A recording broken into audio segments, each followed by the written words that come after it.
Joining you a little bit late as we're underway here as you watch that Michigan-Ohio State game.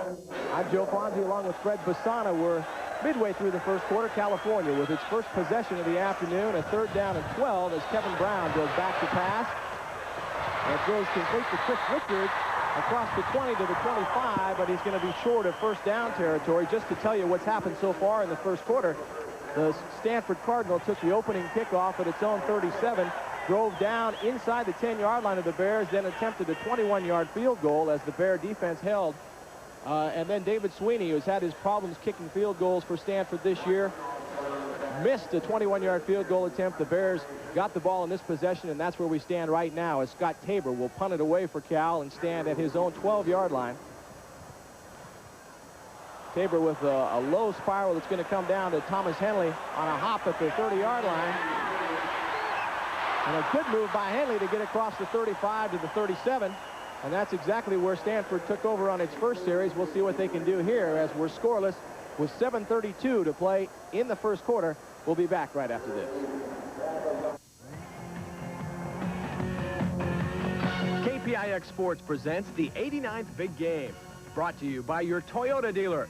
Who could ask for anything more? And by Coors Extra Gold, the beer with the taste you can see. By Pacific Bell, a Pacific Telesis company. By Panasonic, just slightly ahead of our time. And San Francisco Federal Savings, where financial services have reached new heights. And by California Cooler, the real stuff. And by your Bay Area Ford dealer, where you can get hot deals on Hot Wheels. And by the U.S. Army Reserve. Once a month, give yourself a weekend of challenge.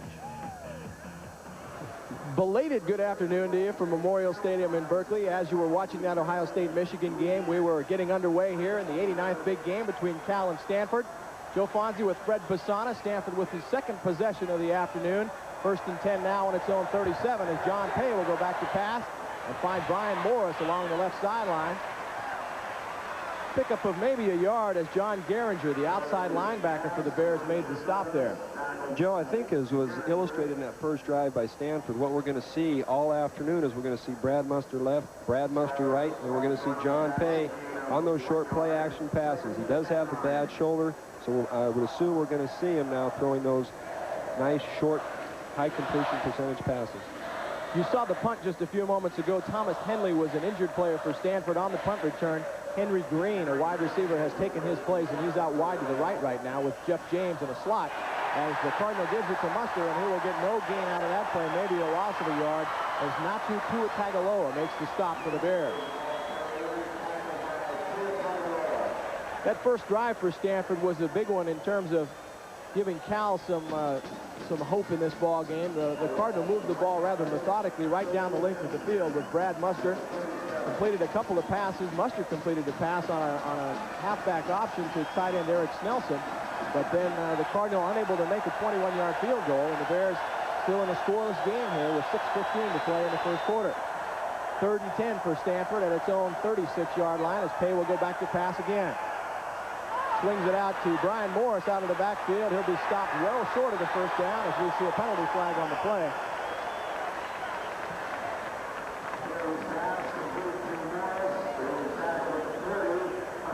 Kind of interesting, Joe, to watch John Pay there. He knew he had 10 yards to go. Being the seasoned quarterback that he is, I got to believe his arms bother him just a little bit to see him dump the ball off like that. Clipping call will go against Stanford, so the Bears will have the option of declining the penalty and have it 4th down right there, or taking it over 15 yards deeper. On the offense, decline. 4th down. So the Cardinal will punt it away for the first time today. Doug Robison will punt for Stanford. Robison, the 6'4", 215 junior from Oklahoma City, is averaging 41.7 yards per punt. Has a 65-yarder to his credit this season. As you get your first look at Joe Kapp this afternoon, Kapp coaching in his final ball game as the coach of the University of California Golden Bears. Chris Richards is deep for Cal as Robinson gets a pretty good punt off. Richards inside the 20 at his 18 and stopped there. So with 5:32 left to play in the first quarter, it's still scoreless between Cal and Stanford in the 89th Big Game. We'll be back. Stanford won the very first big back in 1892, 14-10. The game was delayed because a Stanford man by the name of Herbert Hoover forgot to bring the ball.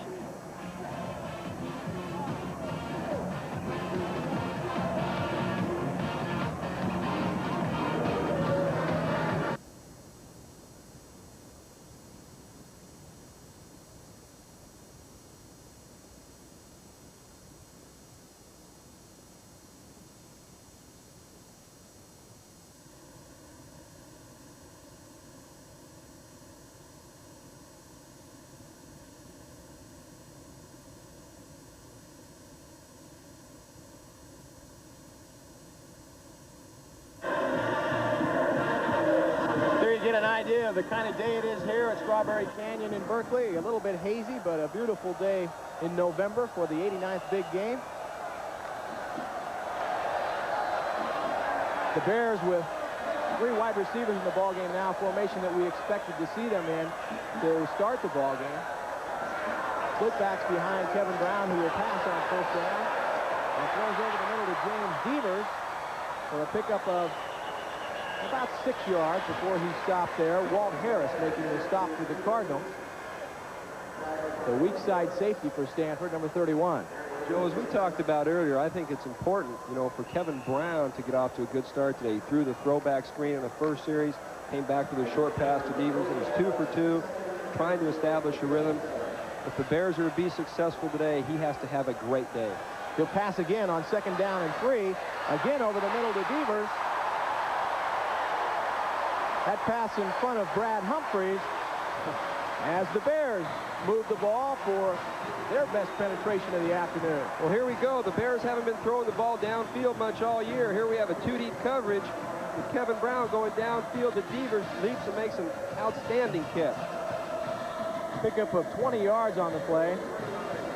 Isn't that fun playing quarterback, taking that shot in the ribs? You've had a few of those just to... We'll touch on that in a moment as the Bears come out 1st and 10 from their own 47.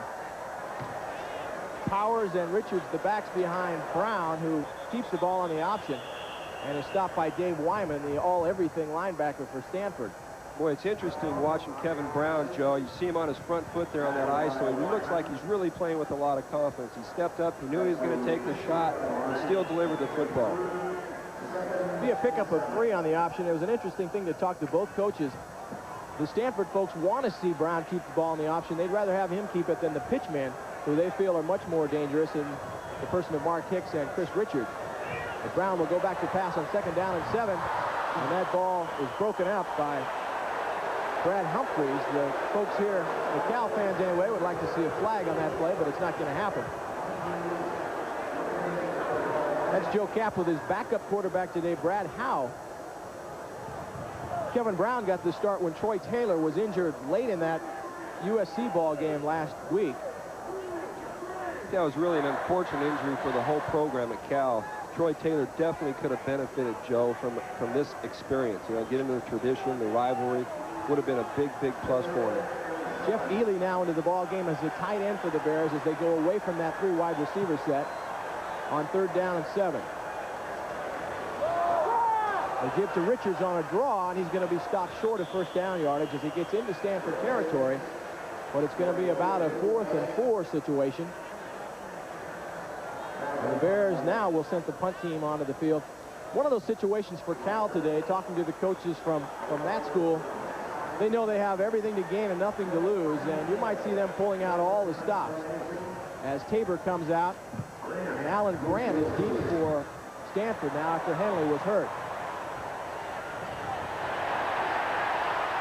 Ball will just make it into the end zone for a touchback, and Stanford will take over 1st and 10 on its own 20. A 48-yard punt. We have 3:27 left to play in a scoreless big game here at Memorial Stadium.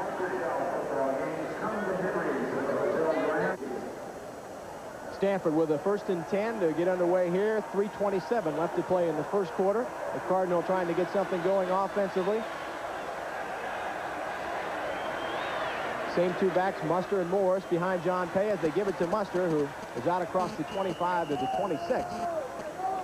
Joe, this is an important series for Cal. Should they stop Stanford in all probability this is going to be the last time Stanford will handle the ball in the first quarter.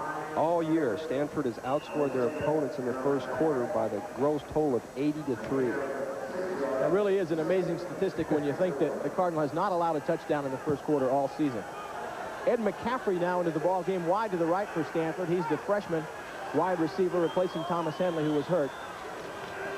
As they again give it to Muster, and a penalty flag, which is in the part of the field where you would usually expect to find a holding penalty. Majette Whiteside, the stop for California.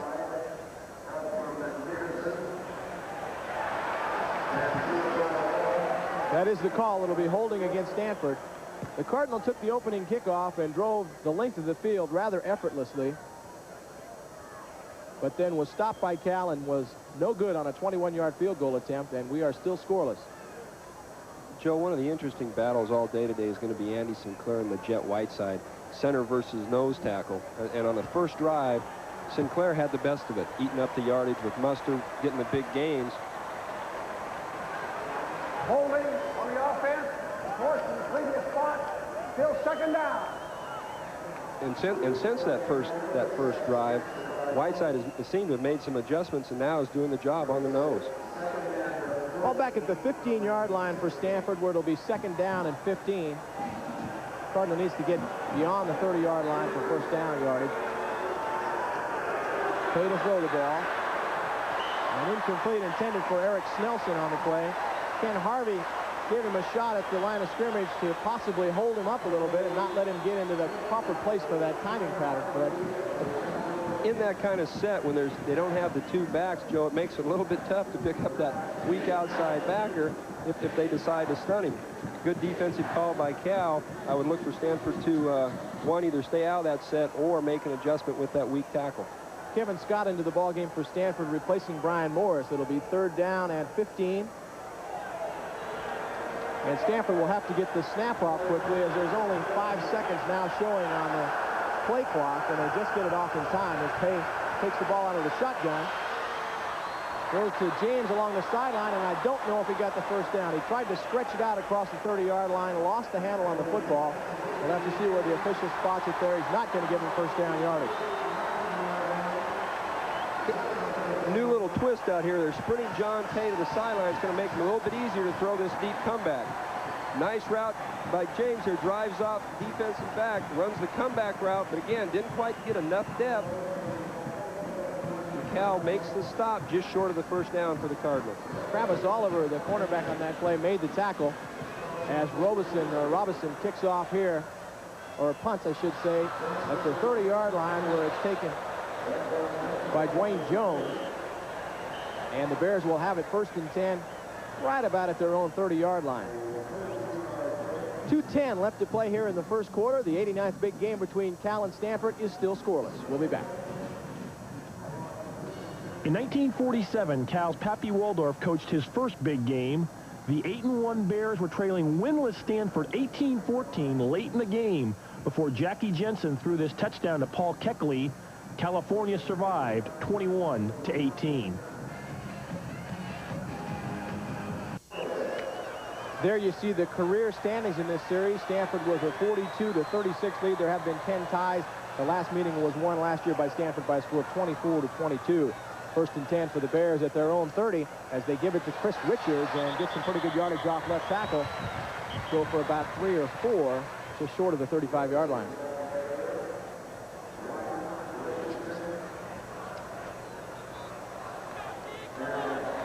We'll call it a pickup of 4 as they move it out to the 34. It'll be second down and 6 for the Bears. Stanford expecting to see Cal option the football. Richards and Todd Powers, the backs behind Kevin Brown. And the Bears in that 3 wide receiver set again as they give it to Richards again across the 35 to the 36. Kurt Kohlhauer, the outside linebacker, making the stop for Stanford. This is kind of interesting, Joe. I had a chance to visit with Kevin Brown yesterday, and he was just sure that the Bears were going to light up the scoreboard throwing the ball. And here early we have Cal trying to establish the running game. Now the Bears go with the tight end again as Don Noble reports into the game for California. Wendell Peoples goes out wide to the right. Mike Ford is wide to the left. As Brown will pass it on third down and has the first down to Richards. Walt Harris on the coverage for Stanford, but a first down for Cal across the 40 to the 41. We have a nice play action fake by Kevin Brown here. We just have Chris Richards right to the flat. Nice job, nice throw. You said, Fred, when you talked to Kevin Brown that he expected to put the ball in the air a number of times today. Yes, he did, and I'm really surprised, especially with the 3 wide receiver set. I don't know, Joe, if they're trying to throw Stanford off a little bit and running out of this set or what. James Devers now in the ball game for Cal. He's out wide to the right. As Brown on play action hits Richards out of the backfield, keeps his feet, and gets across the 45 out of bounds at the 47. Brad Humphreys coming up to make the stop for Stanford. You remember Humphreys 2 weeks ago, the guy who came up and made the hit on Gaston Green in that UCLA game to preserve that win for Stanford. But a big pickup for California on that play. Looks more like about 6 yards. We'll call it second down and 4. The ball at the 47 of the Bears. Devers wide to the right now for California, with Peoples wide to the left. And they give it to Todd Powers for the first time, who crashes up near first down yardage. Chris Weber making the stop for Stanford. That one's going to be very close to first down yardage, and the officials will come out and measure that one.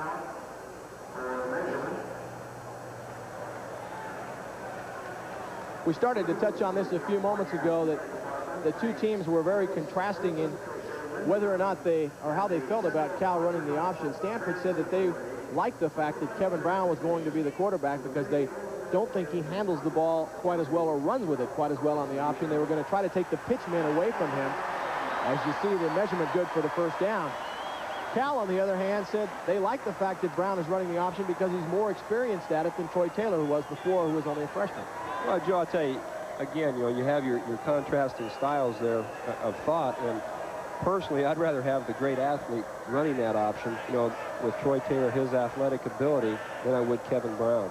3 wide receiver set again now for Cal as they pitch it out to Richards, but this time Stanford has that play figured out well as Humphreys comes up from his safety position to throw Richards for a loss. Stanford is not third in total rushing defense in the Pac-10 for no reason at all. Here Cal goes to a slot formation. They don't have enough men to block the Stanford defense. They talked about that 3 wide receiver set. You saw it there as they had all 3 wide receivers over to the left and tried to run the pitch man that way. And time has expired here in the first quarter. The 89th big game is still scoreless between Stanford and California. We'll be back after this. Heroes, Saturday at 7:30. Back at Memorial Stadium, there you see the amount that last first down was good for, just the nose of the football. And a look there at the Stanford band, who got to make an appearance here today. Was in some question at one time. Second down and 15 for the Bears, back in their own territory again as Brown throws complete to Devers. Devers gets away from the first man and is now open down the sideline across the 30, down to the 25. Walt Harris finally making the stop along the sideline. Here, Joe, you have Kevin Brown on a play-action pass on that fake draw. We have James Devers running an outside curl. He just makes a fine individual effort there, breaking a tackle, getting outside to the sideline. You saw Wendell Peoples on the corner of the screen there come back and throw a block also. That enabled Devers to get a little further down the field. It's 1st and 10 now for the Bears at the 25. And they've got something going here. Brown to pass on first down, has all day in the pocket. And finds Peoples at the 15, down inside to the 11, where it's a 1st and 10 for California, but a penalty flag on the play, and we'll await the call.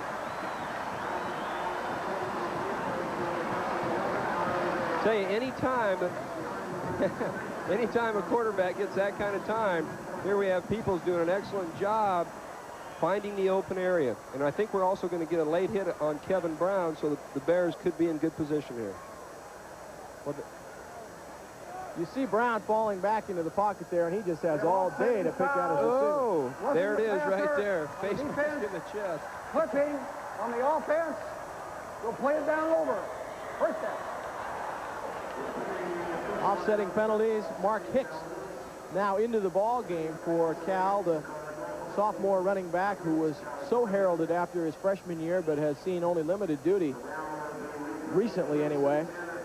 I tell you, Joey, we have to really be impressed so far with Kevin Brown. He looks just really superb. 6 for 7 today, 77 yards. He looks strong in the pocket. He's on that front foot delivering the football. He's got to have a big day for the Bears to be successful. 1st and 10 for Cal as they replay the down from its own 25-yard line. Two backs, Hicks and Powers behind Brown, who will throw on play action. Intended for Hicks and on and off his fingertip there. Brown takes a good shot again at the end of this play. Joe, they're coming with this counter option pass. They ran it early in the first quarter with success to Richards. I'll tell you, it's going to be a long day for Kevin. He keeps getting those shots. We were talking, as a quarterback, that's got to be one of the, well, that play was a blindside play, but when you see a guy coming out of the corner of your eye, know you have to stand in there in the pocket and take a shot. That's got to be one of the toughest things to do, really. Well, it's not one of the highlights of the job, that's for sure. 2nd down and 10 for California. Mike Ford now wide to the right as the Bears again go with the 3 wide receiver set, 2 receivers to the left. As they give it to Hicks. And Hicks with a bit of running room up near the 20-yard line inside the 20 to bring up a 3rd and 5 situation for California. I think that's the Mark Hicks right there, Joe, that we came to know last year and has been missing this year. He's been real hesitant running inside, seems very indecisive. Right there, hey, there was a small hole, took it up inside, squared his shoulders, got a nice gain out of it. You saw Hicks' numbers just a few moments ago on that graphic. Nothing like the numbers he ran up his freshman year. 3rd down and 5 now at the 20-yard line for the Bears as they go with the tight end set now and the 2 wide receivers. And they give it to Hicks, and Hicks is going to be stopped short of the 1st down. Just a great play by Dave Wyman. He is just all over the field. He starts into his pass drop right there, reads draw, comes back up, makes a textbook tackle. So Leland Ricks will come in for California and attempt a field goal. Ricks, an interesting story. In field goals, he's 11 of 15. On extra points, he's only 6 of 9. So get him out there and give him some distance, and he seems to be a little more successful than from the extra point range. The 2 kickers for both Stanford and Cal have had very interesting seasons. They'll mark this down at the 24-yard line. It'll be a 34-yard attempt for Ricks. He boots a long drive that makes it through. So California has drawn first blood here in the 89th big game. 13:06 left to play in the first half. It's California 3, Stanford nothing. We'll be back. 10 big games have ended in ties. The last deadlock came in 1953, a 21-21 draw at Stanford Stadium.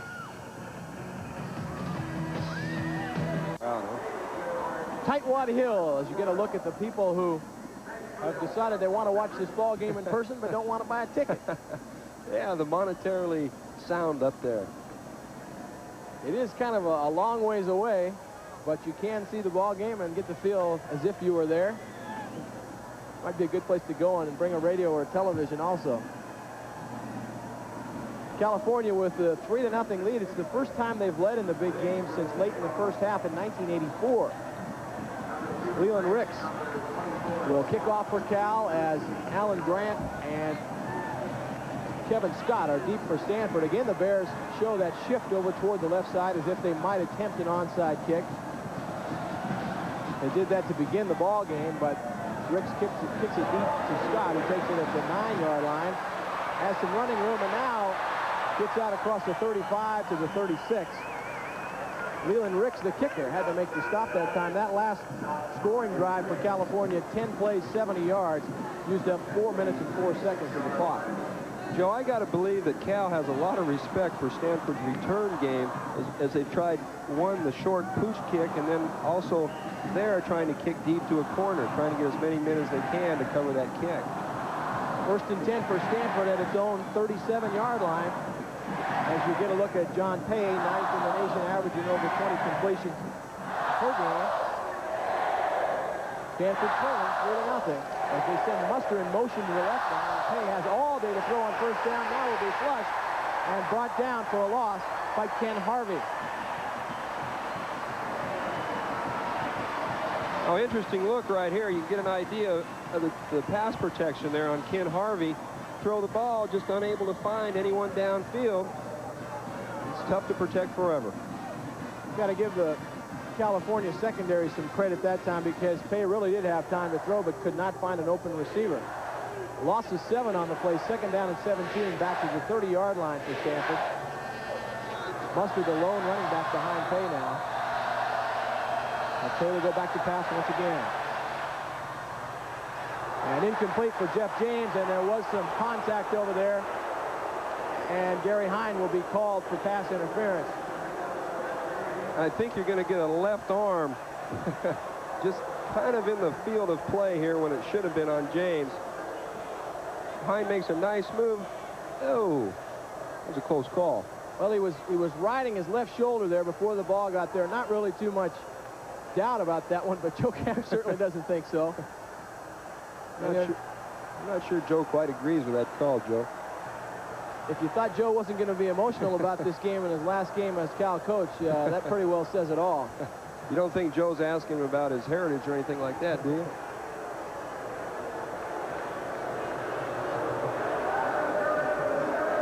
Enforced in the previous spot. Automatic first down. First down for Stanford as the Cardinal now has the ball at its own 45-yard line. Eric Snelson coming out of the ball game, the tight end for Stanford. What do you think, Joe? I don't know. Maybe he was driving through that left shoulder. I think that was a pretty good call, actually. There was definitely contact before the ball got there. 1st and 10 as they give it to Muster, who has a bit of running room, but is stacked up short of the 50-yard line. David Ortega, the inside linebacker for California, making the stop there. I'm somewhat surprised by the toughness of Cal's defense. I think we expected the great defensive game from Stanford, but Cal has risen to the occasion. Well, the first series, which happened before we were on the air, actually, when Ohio State and Michigan were still playing, Stanford moved right through Cal rather easily. Yeah, literally it will. They got no points out of that, and Cal has stiffened since then. 2nd down for Stanford as they pitch it out to Muster again. He gets up near the midfield stripe, but will be stopped just short of it. And Leggett Whiteside makes the stop for California. The Bears said 1st down was the key play for them. They wanted to limit the yardage that Stanford picked up on 1st down. They knew the Cardinal would be trying to go to Brad Muster as often as possible. Pickup of a couple of yards on that play. It'll be 3rd and a long 5 for Stanford. The ball just short of the 50-yard line. Stanford hasn't quite gotten Muster in the full swing of the offense yet as far as pass receiving goes. I believe they got to get him into the flow just a little bit more. Shotgun formation now as Pay takes the snap and has all day to find a receiver. Now swings it out to Muster, incomplete. Muster was open pretty much from the inception of that play. He wasn't going to be good enough for 1st down yardage. Pay looked off him a couple of times but couldn't find any other receivers to throw to. Yeah, he was trying to get to Jeff James running a comeback down around the 30-yard line. And I think if he'd have dumped to Brad early, Muster might have been able to turn it up for a 1st down. So again, the Cal defense holds, and Stanford will have to punt it away. Doug Robinson in the punt for Stanford, and Dwayne Jones back deep for Cal will stand at his own 10-yard line.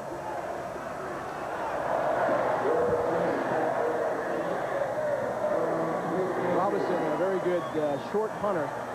Let's see if he can keep the Bears down deep in their own territory, which is what he'll be trying to do. Jones decides not to go for the fair catch and gets nailed. They'll mark it at the 6-yard line, and that's where Cal will take over 1st and 10. With 10:36 left to play in the first half of the 89th big game, it's California 3, Stanford nothing. We'll be back.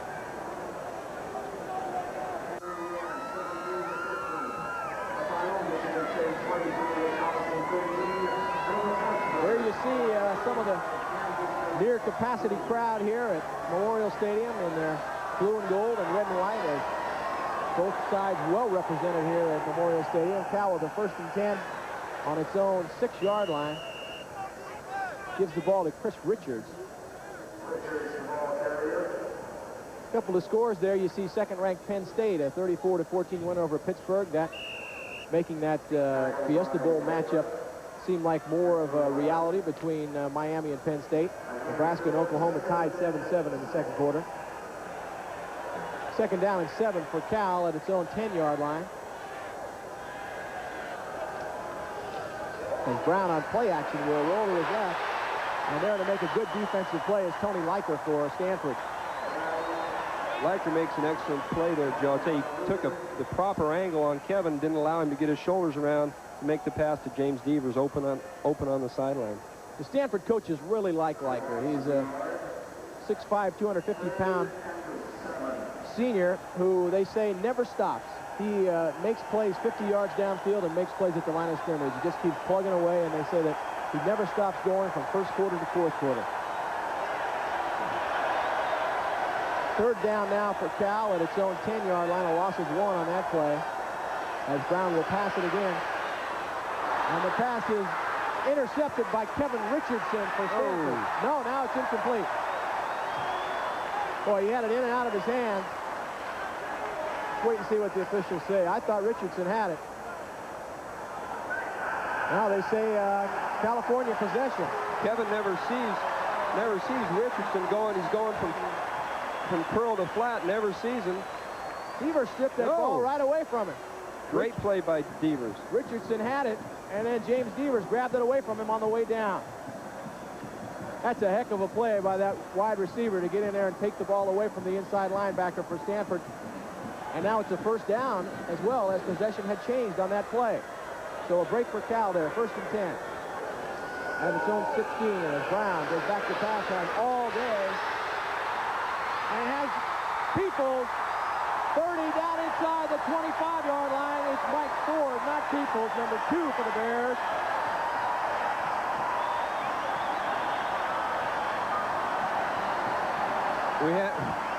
We have Ford on a straight go route. They have 2 deep coverage. The safety never gets to him. Kevin Brown off play action makes a great throw. It doesn't get any better than this. Great throw and catch. Put that one right on the money. The thing that made that possible is you look at all the time that Kevin Brown had to throw back there. He stood in the pocket, threw the ball out there as far as he could, and it was right on the money to Ford. One of the things, Joe, the Cal coaching staff was happy about with Kevin Brown is that he is a downfield thrower. He will go with a perimeter game. That's just an example of it right there.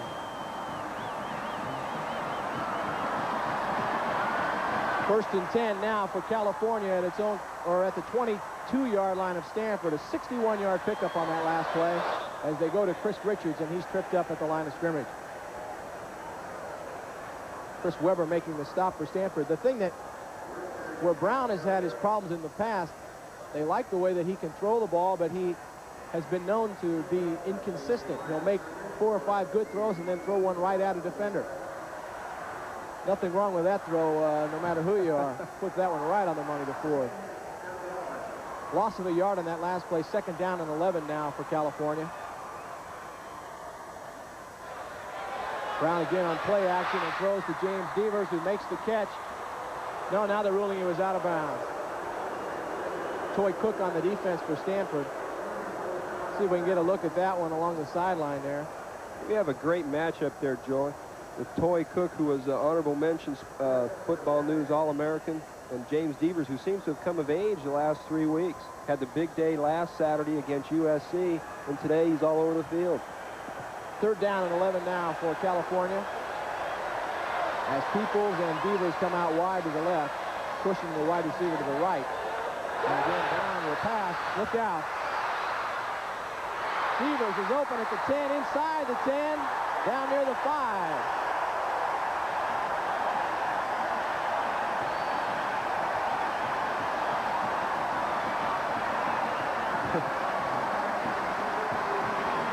Here we go again, Joe. So that reverse counter option. Kevin Brown keeping his wits about him. Finds James Devers, just an excellent individual effort on the sideline. James Devers seems like he came to play today.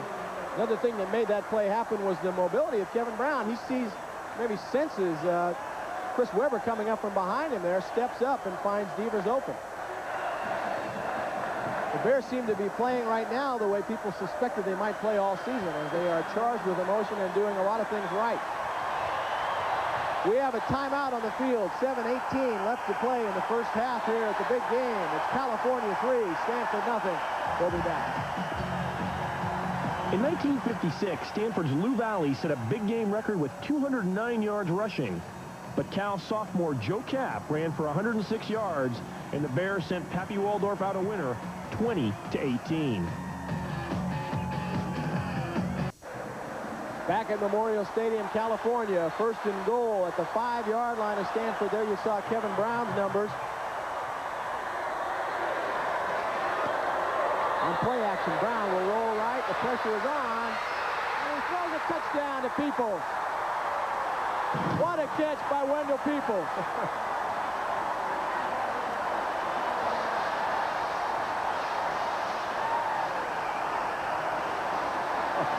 Troy Cook was with Peoples all the way. Pretty good defense on that play, and Peoples just went up and took it away from him. A kind of an ill-advised pass, really, from Kevin Brown to Wendell Peoples. Troy Cook is all over in perfect position. Kevin throws it the only place he can for a completion. Peoples just makes an acrobatic catch. That's sensational. Cook was in perfect position, really, from the defensive standpoint, as Ricks will come in to attempt the extra point. And it is good. 7:13 left to play here in the first half of the 89th big game. Could be a big upset in the making. California 10, Stanford nothing.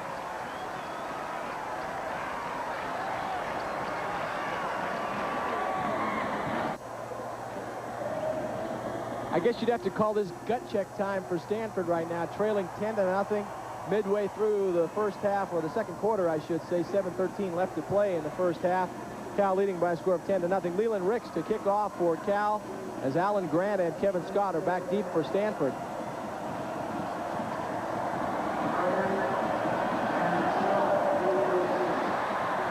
Ricks with a deep kick to Grant at the 1-yard line.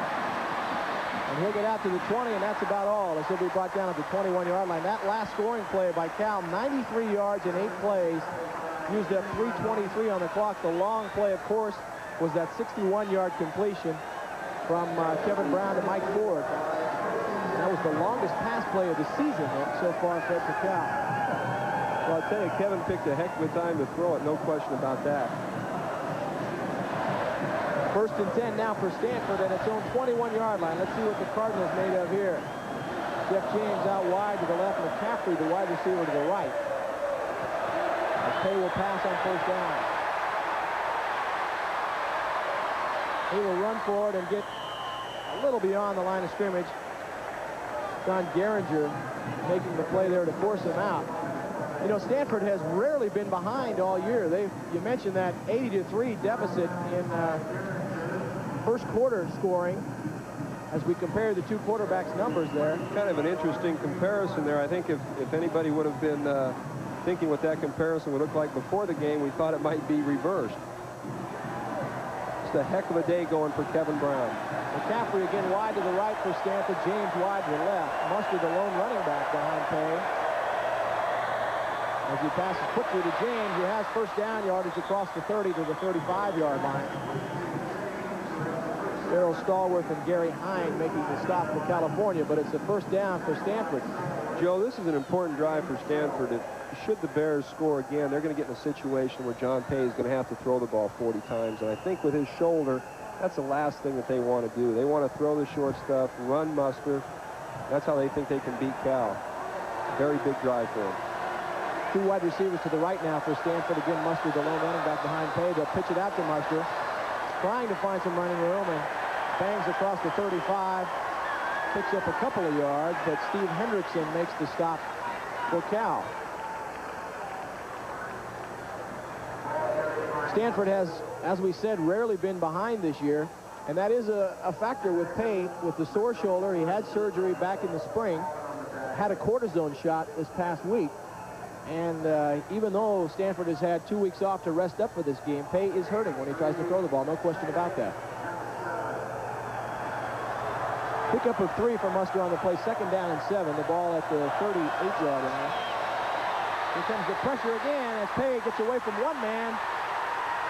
Nice. And now, how did he ever get out of that? He's up to the 40, to the 45-yard line, and near 1st down yardage. Is that a weapon to have in your backfield with that kind of mobility? That's sensational. Majette Whiteside, the nose guard, finally made the stop on Pay 10 yards downfield. I think there's some pro scouts in the stands just getting pretty excited about this young man. Darryl Stallworth was the first guy who had a shot at him blitzing from his safety position. Actually had a second shot at him there. And Pay managed to do a Houdini act and get away from that pressure and is up near first down yardage now. I've never had a chance to see him play basketball, but I can see why he's an awfully good point guard. They'll bring the chains out to measure and see whether or not Pay picked up first down yardage on that play. He ran about 30 yards all in all in the play, but it's going to be about a half a yard short, maybe 6 inches short of a first down.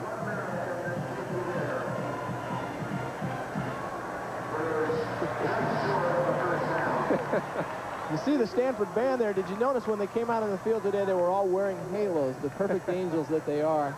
Well, they have quite a reputation to live down, I guess would be the right word there. Were reinstated after not being able to appear on the field or go at all. I guess no one was at the UCLA game a couple of weeks ago. They have built themselves quite a legacy over the years. Third down and less than a yard now for Stanford as they go with a couple of backs behind Pay. And big surprise there. They give it to Muster, who picks up the first down across the 45 to the 47. Joe, I think we get an idea why Brad Muster is an All-American halfback. Look at the great leg drive there. And no hole. That's just all on his own.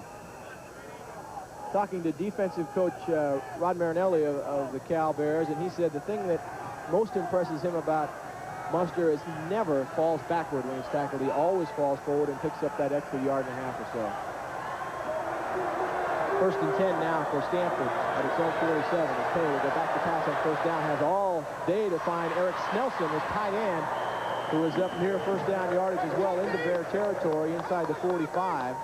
Nickerson and Pat McDonald making the stop for California.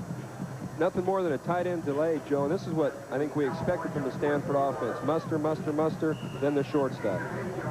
Snelson just on a delay right over the middle. Pay looks downfield, looks him off, comes back to him underneath. Pickup of 9 on that play. It'll be second down and 1. They've used that play to Snelson a number of times this year, a couple of times for touchdowns.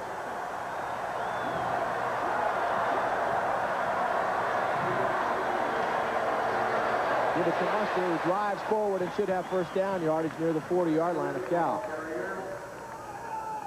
Good news for Brad Muster this morning, Joe, and also Stanford University. He was selected to the first-team Kodak All-American team, which is selected by the Football Coaches of America. It's got to be quite an honor for the young man. Joe Nelms left the field for Cal on that last play as he was shaken up slightly as we see him head over to the California bench. Joel Dixon has replaced him as the right defensive tackle for California, number 99. As Pay goes straight back to pass on first down, again has all day and will run it across the 40 to about the 38-yard line before again nose guard Majette Whiteside makes the tackle. And now Whiteside appears to be down on the carpet here as well. That's interesting, Joe. Cal's made a defensive switch up front. They've taken Majette off the nose and moved him strong to try to negate some of Muster's strong side running game. That'll be a big loss for the Bears. Eric Howard will come in to replace Whiteside as the nose guard as Majette is being attended to here on the AstroTurf at Memorial Stadium. When you were playing here, Fred, it was grass. 1976 and 75 seasons. Here we got to look at what's going to happen to Majette Whiteside. He's going to take a knee right, well, looks like either a thigh or a knee in the head from John Pay, and as good as those helmets are today, you take that take that knee in the head, it's tough. It can make you not know exactly which sideline to go to for a second or two there. But Majette looks like he'll be back in shortly. Pickup of 3 on the play for Pay. It'll be second down and 7 now for the Cardinal as the ball is at the 39-yard line of the Bears. It's interesting, Joe, you were bringing up about the AstroTurf versus the grass field. And I really think Memorial Stadium's lost some of its aesthetic value, but again, I guess when economics become involved and limited space, then the athletic department had to make the decision to go to the turf. We'll call it 2nd and 8 for Stanford. As Pay goes straight back to pass again on 2nd down. Again, the pressure is on, and a throw intended for James. Incomplete, but broken up by Gary Hine. And again, Hine looked like the person in best position to make that catch rather than the intended receiver. Well, some days, Joe, you just got to throw it to the guy that's open, but I'll tell you, Jeff James makes a great play here to strip Gary Hine of the ball. Excellent defensive play by Hine, and a good defensive play on the reverse side by James, not allowing him to catch. Well, that's what they tell a receiver, is if you can't make the catch yourself, make sure that the other guy can't make it as well, and that's what James had to do that time. There you see the 3rd down conversion. Stanford only 1 for 5. 3rd and 8 now for the Cardinal. As Pay will pass once again. Here comes the pressure. He doesn't see it, and he'll go down for a sack. Natu Tuatagaloa coming from the left side. He looped around there and was able to get to Pay and throw him for a loss. Again, John Pay downfield. The Bears secondary having a fine afternoon. Can't find anybody open. And there's Natu. That sets up a 4th and 16 situation for Stanford now, as Robinson will come in and punt it away once again. A frustrating first half for Stanford and John Pay so far. Robinson, the last time he did this, pinned the Bears down deep inside the 10. And this time he will kick it into the end zone. Dwayne Jones was back on the coverage for Cal, signaled for a fair catch, but then let the ball go into the end zone. And the Bears will take over 1st and 10 on their own 20-yard line and get a fine ovation from this, probably 2/3 of the house here is California fans.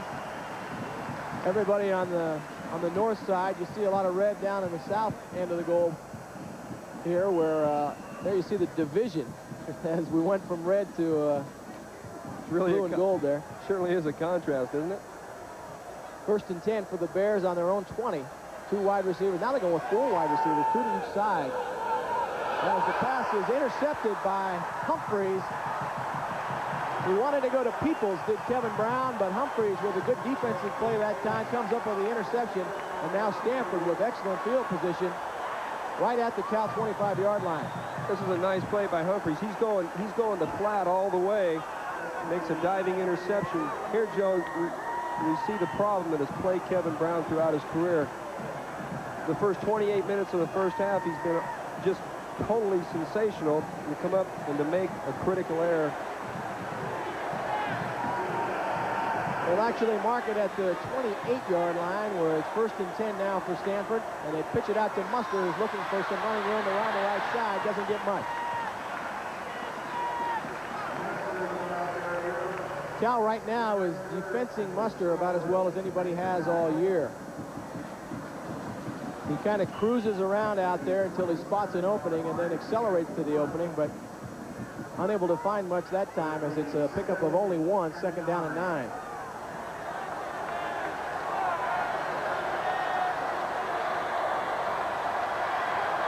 Henry Green wide to the right for Stanford.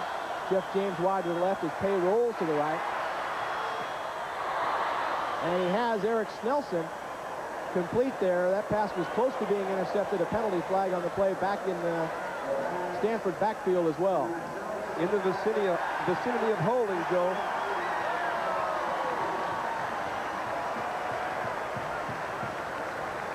The Cardinal walking backward as they anticipate this call going against them.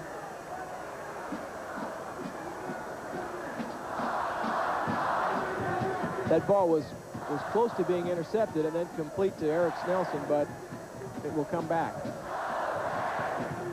Yeah, observing John Pay so far this afternoon. On the offense, in course in the previous spot, still 2nd down. He certainly seems to have good velocity. I'm surprised they're not going downfield just a little bit more. Right there when he had to get the ball into a crack, he reached back and got the velocity. I expect to see him go downfield a little bit more. All the way back at the 37 for Stanford. It's 2nd and 19 as they go out of the shotgun now. And Pay swings it out to Brian Morris. He gets inside the 35, down near the 30. Got back a good portion of the penalty yardage that time. But we are winding down the first half here. Just coming down to the 1-minute mark left in the first half as California with a surprising 10-0 lead, and now timeout on the field. Stanford calls for timeout, so the Cardinal stopping the clock now with 59 seconds left to play in the first half. Stanford wants to get some points on the board here before halftime.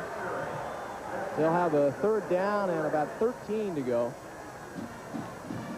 If nothing else, they would at least like to get the ball into the part of the field where they could kick a field goal before halftime. Right, if nothing else, Joe, they need 5, 6, 7 yards to get into field goal range to get something on that scoreboard.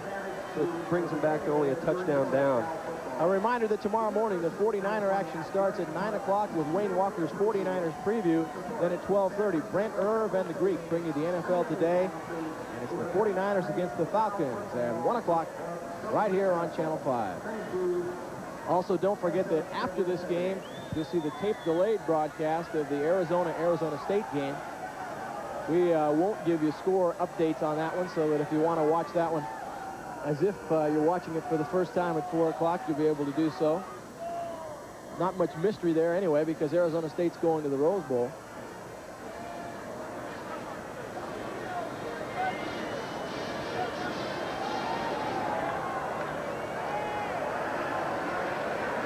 A real contrast, you saw a quick shot of the Cal band there. I saw you, Fred, getting, that got your blood up a little bit when you saw those guys come out in the field, an old Cal grab. Well, I'm a little sentimental to those Cal band members, I'll tell you. We may not win them all in the field, but the band hasn't lost many over the years.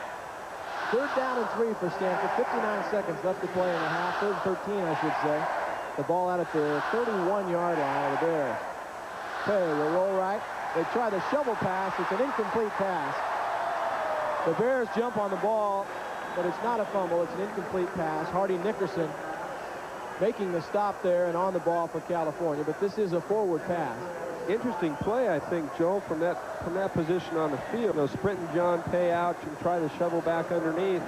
With the pursuit that Cal's been getting, kind of a strange call. David Sweeney now will try to improve on his numbers. He missed a 21-yard attempt earlier today. He's now 3 for 13 in the field goal department.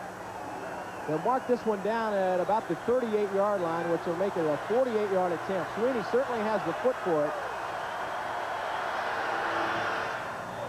That one is going to be close, and it is good. Boy, that thing just crawled over the crossbar.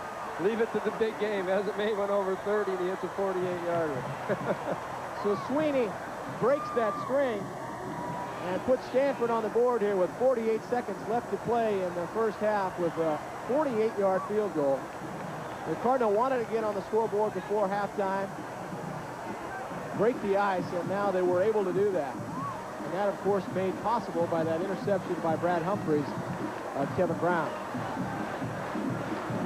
So that must be a real lift for Sweeney, who's now 4 for 14 in the field goal department, but a 48-yarder here to put Stanford on the board. That could certainly buoy his confidence, Joe. I mean, if this game stays as close as it is, we get down to the wire, and Stanford may have to call it again.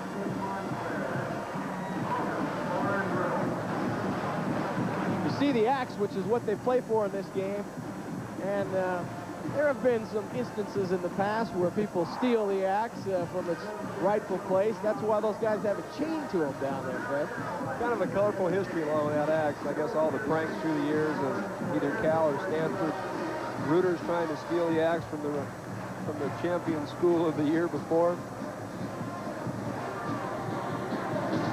48 seconds left to play in the first half. It's California 10, Stanford 3. Mark Hicks and Chris Richards will be back deep to receive this kick for the Bears, as David Sweeney will kick it off at his own 35-yard line.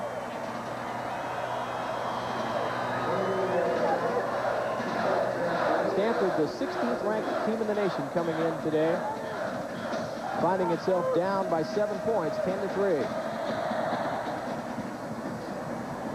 Sweeney's kick will come to Richards at about his own 8-yard line. He'll get across the 20, and that's about all as he's brought down. And penalty flags are down as well. Mike Newton making the stop for Stanford on that play. But we'll await the call of the officials here.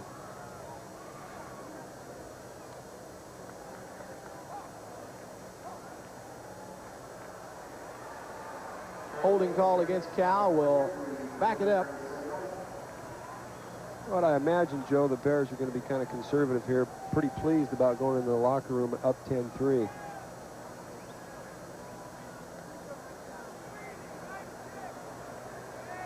There you see what Cal has done on its possessions today.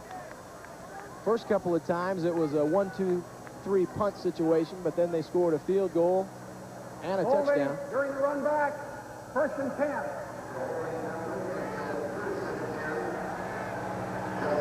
The holding moves the ball back to the 10-yard line, just across the 10 for Cal. As you get a look at Brad Howe, who's in at quarterback now for California, number 18. And he gives it to Chris Richards, who's across the 10 to about the 11 or 12-yard line. Fred, that's kind of interesting that in the last series here that they would go with Brad Howe, the backup quarterback, rather than Kevin Brown. Yeah, that's really interesting, Joe, especially where they are on the field. A new quarterback coming into the game, not sure of the center, hasn't had any snaps under fire. That's a little bit strange. You really start to wonder about the exchange of the snap in a situation like that anytime you have a new quarterback in, and he's coming in to get some action here. But it looks like that'll be the last play of the first half, as we're down inside 10 seconds to go in the half now. And it appears California will take a 10-3 lead into the locker room at halftime, and that's exactly what the Bears will do as time runs out. And I got to think that the California Golden Bears are a very fired-up team at this particular moment, coming in heavy underdogs in this game. We've got one half under our belts here at Memorial Stadium. It's California 10, Stanford 3. We'll be back right after this.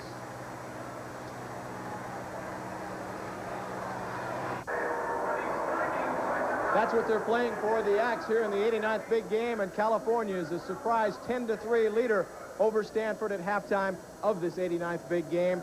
I'm Joe Fonzi here at halftime. We'll be back with halftime features, but before we do that, let's turn you over to the Channel 5 Eyewitness News studios for a news update.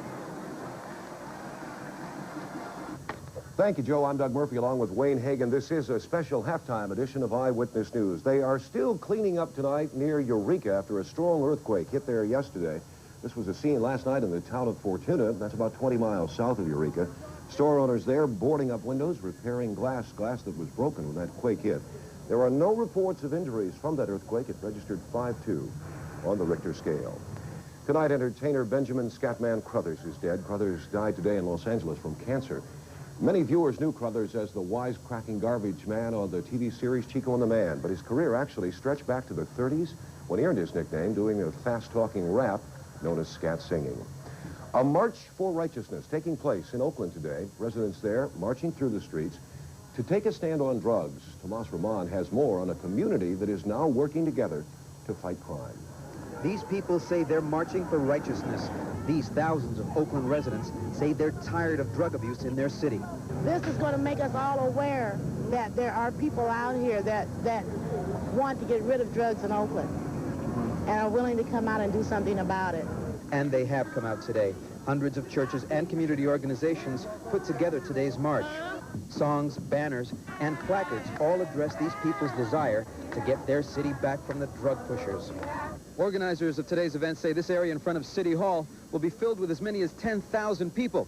It'll be such a show of strength and concern that it'll send a message to drug dealers that they're not wanted in Oakland. In Oakland, Tomas Roman, Channel 5 Eyewitness News. And Wayne Hagan joins us. Besides the Cal-Stanford game, a lot of big games around the country today. A lot of big games in college football today. We'll tell you the Penn State story, which was one of the biggest, right after this. Penn State has done its part to set up a national championship dream game against Miami. The Nittany Lions whipped Pittsburgh 34-14 today to conclude its regular season at 11-0. The Panthers led 7-3 early in the game, but then had to kick off, and Blair Thomas starts a run which would have gone all the way to the Fiesta Bowl. Thomas goes a school record 91 yards, and Penn State never trailed again in the game. Thomas scored 2 touchdowns on the day. Penn State ranked second in the nation behind Miami, which did not play today. Starting quarterback John Schaefer was injured for Penn State, but watch what his backup does. Matt Kisner throws 82 yards to a wide-open Eric Hamilton. The Lions play in the Fiesta Bowl January 2nd.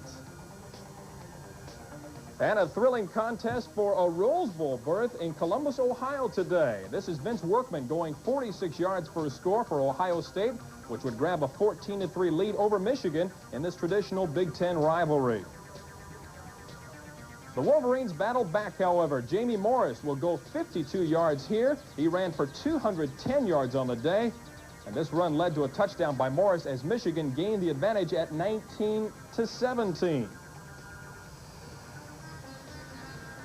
Now Thomas Wilcher will run for a score for the Wolverines and a 26-17 advantage. Ohio State scored once more and missed a field goal opportunity to win the game. Michigan takes it 26-24 and will face Arizona State in the Rose Bowl. Also today, Nebraska has a 3-point lead at the half over Oklahoma. The Trojans and Bruins begin at 3 o'clock. 11th ranked Texas A&M buried Texas Christian today, while Clemson, the team Stanford meets in the Gator Bowl, was held to a tie by South Carolina. Now, last night in the Boston Garden, it was a tough night indeed. The Garden Jinx, the one that has seen opponents fall 43 consecutive times to the Celtics, 135-120 the finals. The Warriors lost. Larry Bird went for 32 points on the night. Now, Bird had plenty of help. The Chief, Robert Parrish, had 19 points and 9 boards and taught rookie Chris Washburn a little bit about baseline play right there. Now, the Celtics make a living off the mistakes of others. With the steal is Jerry Sisting. The victim is Perry Moss. The beneficiary, David Thirdkill, as he takes it all the way for the score.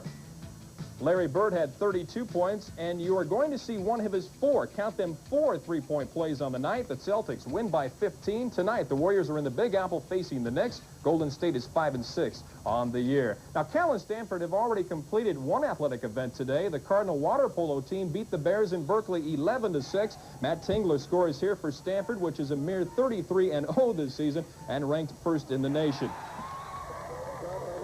And this time, Greg Okasak will score for the Cards. Both these teams will play in the NCAA tournament. Some people think this Stanford team may be the best in the history of the sport in collegiate play. And in football, they're going to have to turn things around in the second half. Yeah, that's it. That is really, I'm surprised by it. Are you surprised? I'm surprised. I think they're playing basically on emotion, but the Bears coming in had to play with more than emotion. They're playing with a solid defense. They're shutting down Brad Muster and John Pay real well. The events of today make that Fiesta Bowl matchup the national championship now. Yeah, I think so. I think everybody's looking forward to that. I know the people in Tempe are looking forward to it. They're dishing out a lot of money for that Fiesta Bowl, but they're going to have a huge crowd, a great stadium, and a national television audience. The Rose Bowl is set now, Michigan and Arizona State. I think Arizona State's going to beat them. I saw them earlier this year. They're a tough football team. Tough for those Midwestern teams to go out and play on. They are. Okay, Wayne, thank you very much. Let's go to the weather right now. Weather-wise, just another beautiful day. The rest of the weekend looking just as good. Mostly sunny today. Pleasant temperatures, highs today in the mid-60s. And that is it for now from the Eyewitness Newsroom. I'm Doug Murphy as we take a look at some of the temperatures. We'll be back later in the afternoon with another update. Thanks for joining us.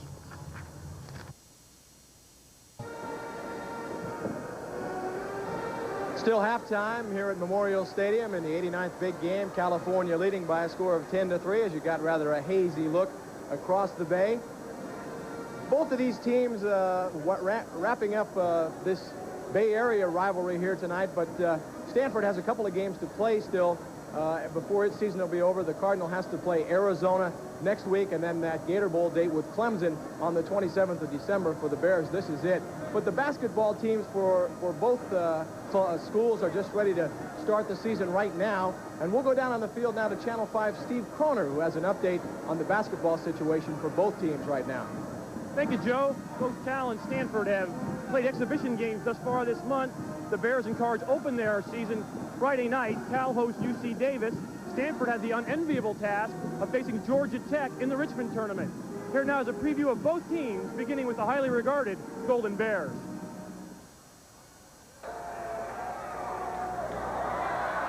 California won 19 games last season and qualified for postseason play for the first time in 26 years.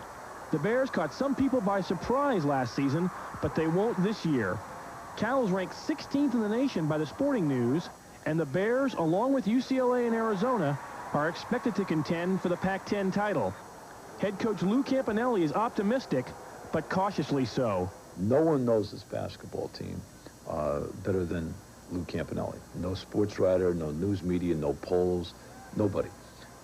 We've got to play up to our potential. We've got to play up to a high level every night, intensity-wise, just to be able to stay on the court with the talented teams in our conference. It's conceivable that we could be a heck of a team and get to postseason play, but not win any more basketball games than we did last year.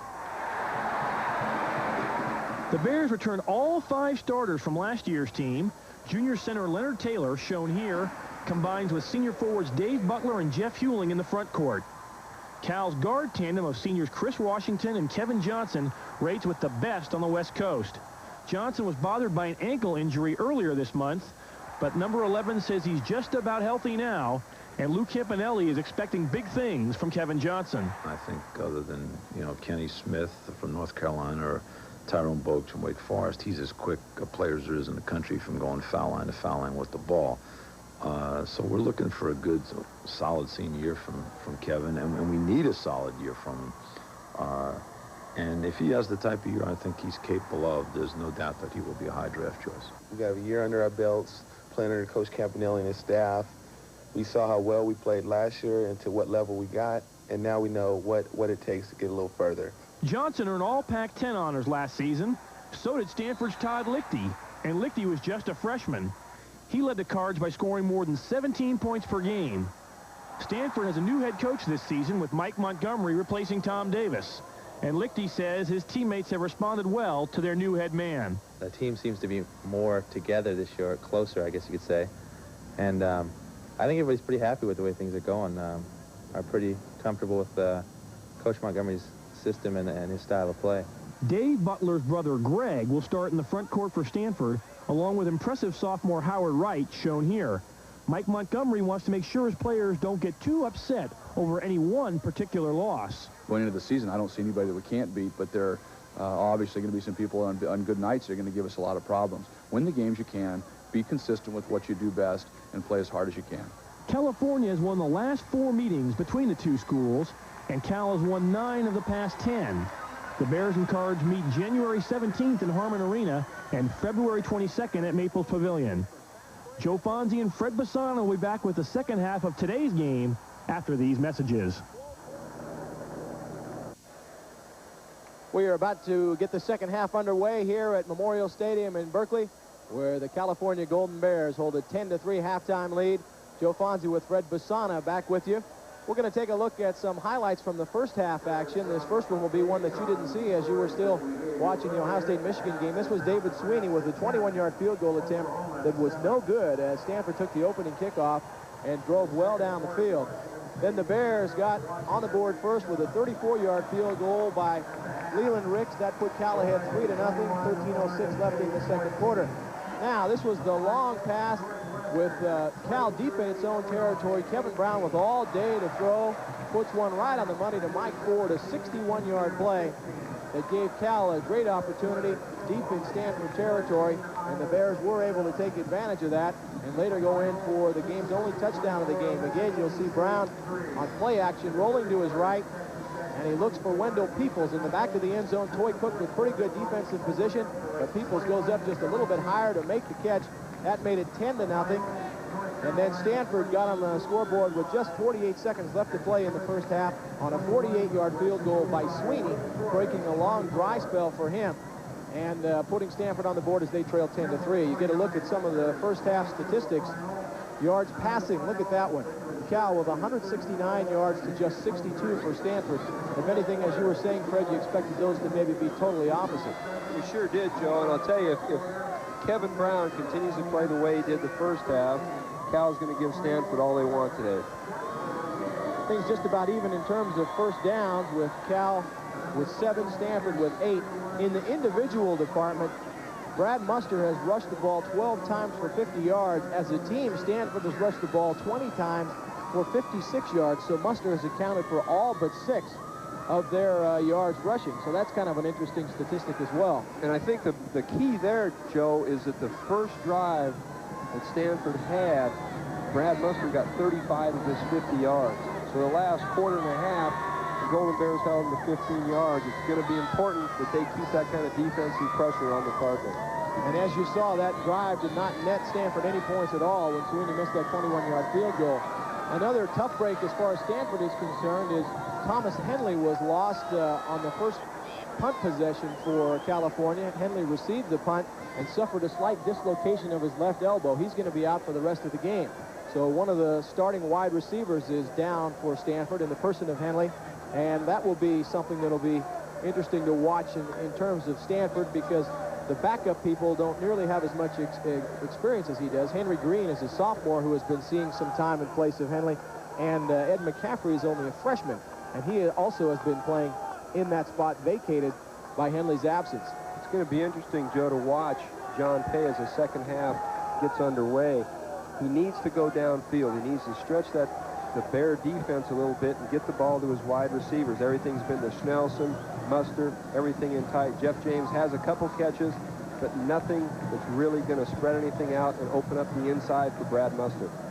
The big receiver for California has been James Devers, who has caught 5 passes for 82 yards. He had a 29-yarder, and then Ford has that one catch for 61 yards, and those accounting for the bulk of Kevin Brown's passing yardage so far here in the first half. Stanford will kick it off to start the second half. They received to open the ball game, and California will send Mark Hicks and Chris Richards back deep to receive David Sweeney's kickoff.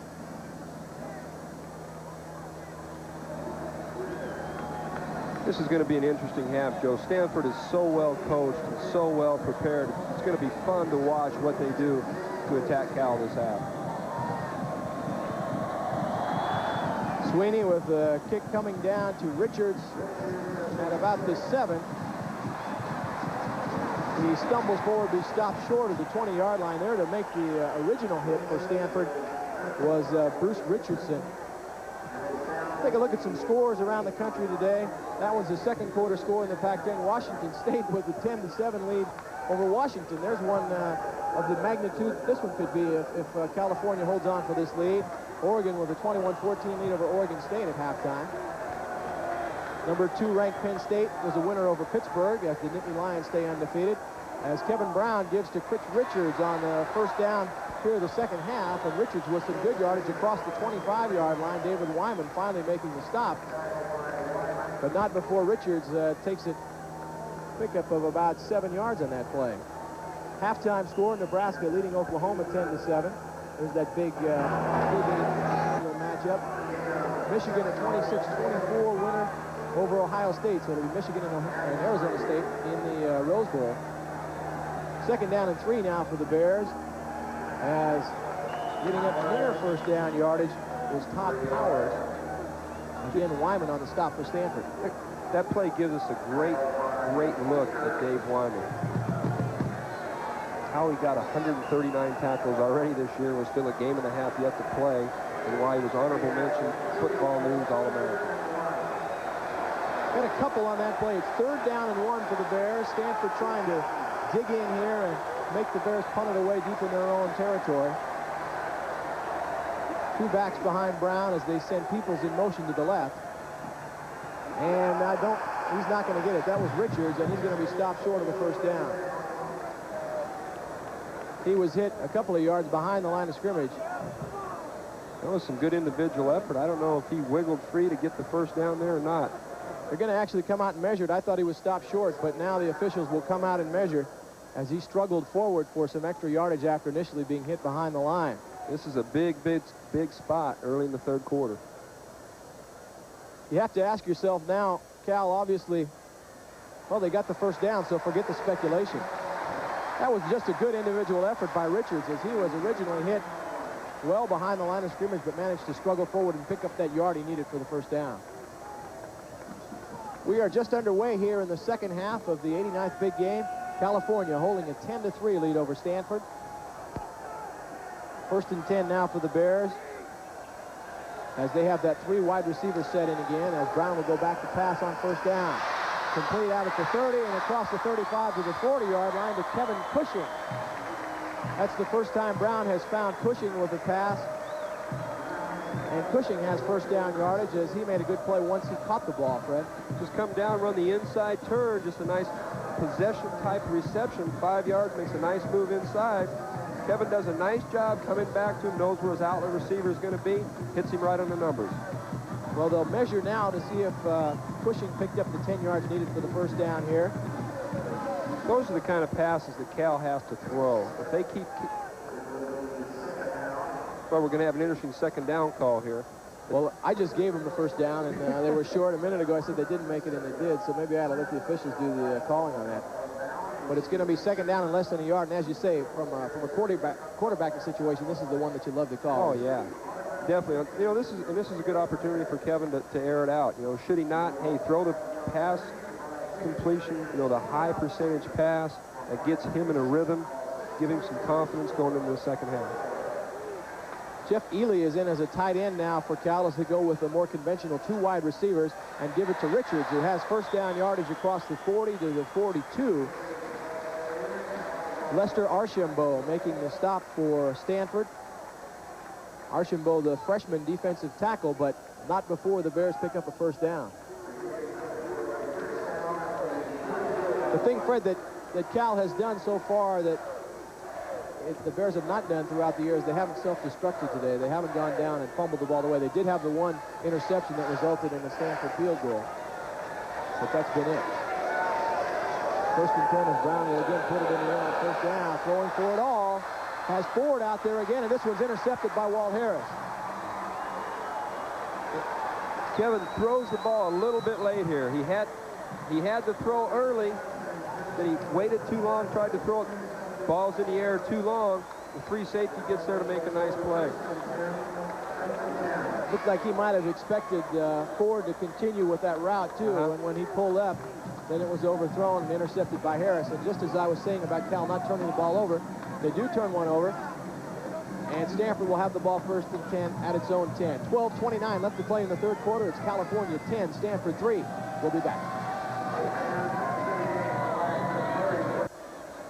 Stanford with the interception will have the ball first and 10 at its own 10. And Fred, if you're going to throw an interception, I guess that's not a bad place to do it on the opposing team's 10-yard line. Well, if you have to, Joe, I mean, that's the place to do it. But it's, again, that turnover is the thing that has plagued Cal all year. They're minus 17 giveaway, takeaway for the season, and usually that's indicative of your one-loss record. First and 10 for the Cardinal as they give it to Muster, who pounds forward for 2 or 3 yards. Again, Stanford trying to establish Muster as the Cardinal tried to begin this ball game. And the Bears very conscious of the fact that that's what Stanford will try to do, and trying to stack up and play against the run. Kind of an interesting point, Joe. In football circles, they say the first drive on offense and defense for your team initially in the third quarter dictates how your second half is going to go. It'll be interesting to observe that. Henry Green out wide to the right for Stanford with James in a slot, and now they send Brian Morris in motion there as well. As Pay wants to throw over to the right side, throws it to Morris. Looking for some running room, gets across the 15 to the 16 before Darryl Stallworth makes the stop for Cal.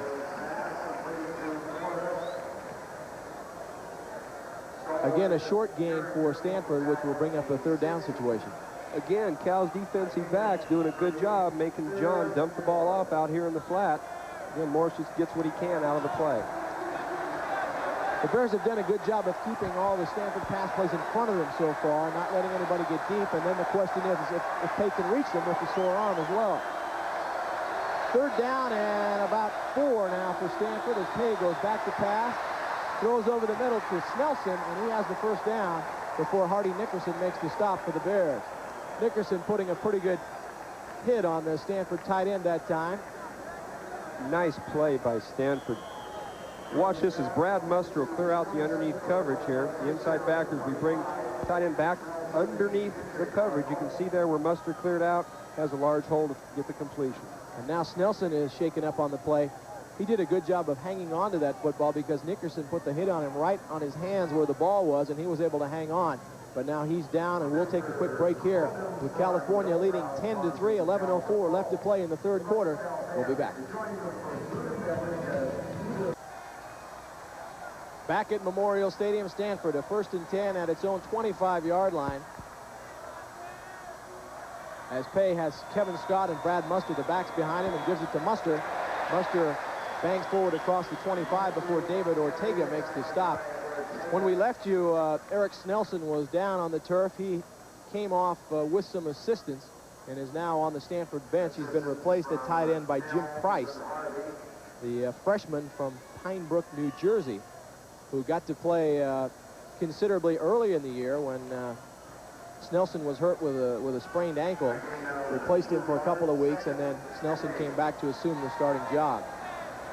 2nd down and 8 now for Stanford at its own 27, as Pay will once again go back to pass and find Muster out of the backfield across the 30 and up near first down yardage at the 35. And just to note that with that reception by Brad Muster, he now moves into the number 2 spot on the all-time Stanford receiving list.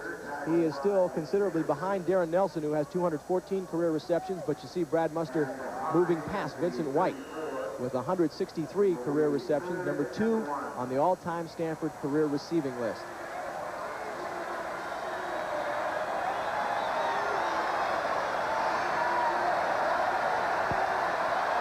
Alan Summers, now a double tight end formation in for Stanford, as on 3rd down and 1, they give it to Muster, and he has first down yardage, but a penalty flag in the part of the field where you often expect to see a hold, and let's see if that play comes back. It's a coaching nightmare, Joe. You get a short yardage play like that when all you want to do is go straight ahead and somebody holds. And again, an injured Stanford player on the field. It's Andy Sinclair, the center, who is slow getting up. And he'll be attended to. We have yet to hear from the officials about that penalty call, but I do see some Cal players celebrating over there. Hardy Nickerson. Well, that'll be a blow to the Stanford offensive line. Sinclair, described by the Stanford coaches as easily the best lineman and getting better and better. Only a sophomore. Only a sophomore. Again, somebody that they expect great things from in the future. Looks like a knee strain of some type, and it's hard to say whether or not Sinclair will come back into the ball game. Guy Bunyard will replace him at center. Holding on the offense, forcing the spot of the foul. 3rd down. We're going to say hi to you once again from up here. Give you a look at our vantage point. It's 10-3 California lead. Joe Fonzie with Fred Basana, and in case you missed Fred's introduction, he is a former University of California quarterback from the years of 75 and 76. Also played with the Oakland Invaders and the Buffalo Bills and New York Giants. Been all over, Fred. Holding was the call against Stanford. It's 3rd down and 10 now, back at the 25-yard line, as Pay will take it out of the shotgun. Here comes the pressure. A good job by Pay to get away from the first man, and now throws downfield to Muster. And did he make that catch? No. If he would have made that catch, that would have been the magic act of the day. That would have been the play of the day. Nice job again, John Pay. Great athletic ability once again. He demonstrates it right here. Watch him get away from the first man, Ken Harvey. Sliding out the back door, trying to make the great play here to Brad Muster. Almost makes a sensational catch. That would have been good for first down yardage, but Muster unable to hang on with a man in his face there as well. So Robinson will punt it away. Here comes the pressure for Cal, and Robinson just gets it off, as Dwayne Jones takes it for the Bears and will be down at his own 40-yard line. So Cal will have pretty good field position now with a 10-3 lead, a 42-yard punt by Robinson. 8:55 left to play in the 3rd quarter. It's Cal 10, Stanford 3. We'll be back. Both the individual and team records for points scored in a big game came in 1975. Chuck Muncie's 4 touchdowns accounted for 24 of California's 48 points in the Bears' 48-15 rout.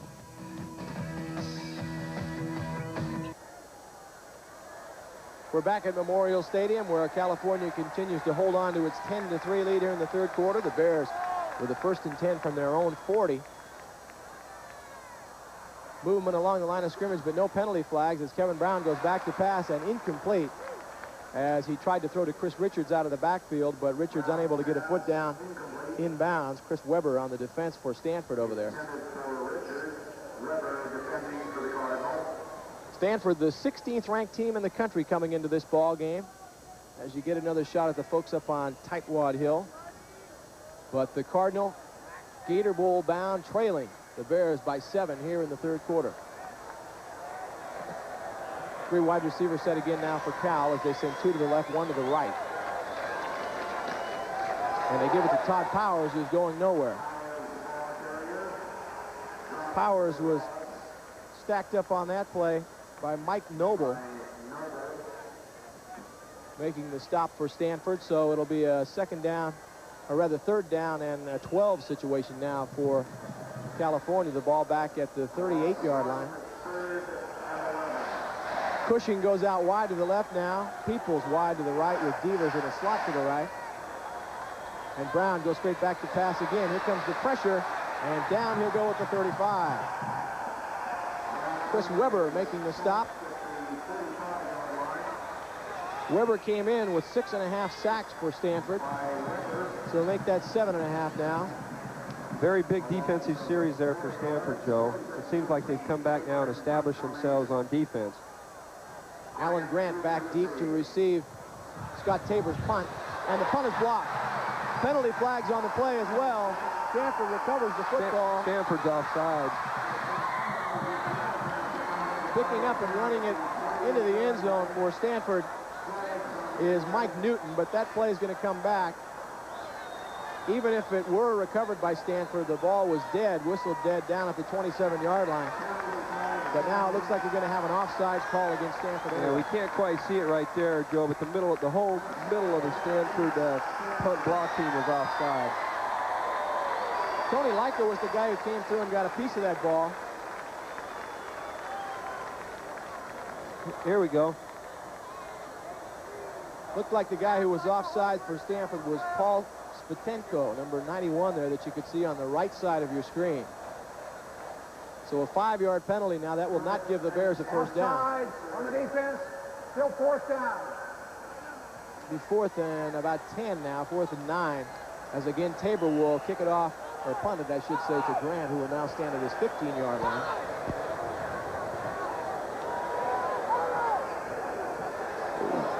Again, they show movement at the line, but Stanford stays onside, and the punt goes out of bounds inside the 20. So Tabor doing a pretty good job that time, as a couple of players mix it up right about the 50-yard line and then walk away with the arms upraised gesture as if this is happening here. 7:38 left to play in the third quarter. It's Cal 10, Stanford 3. We'll be back.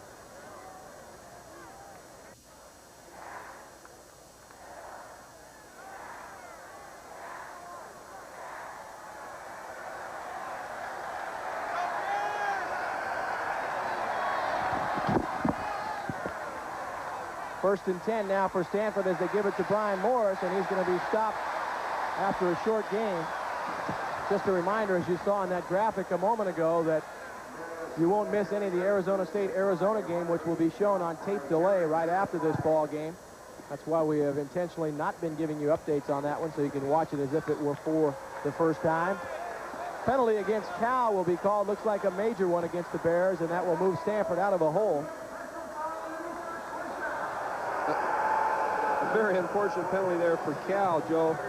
But again, a little bit too overzealous after the play.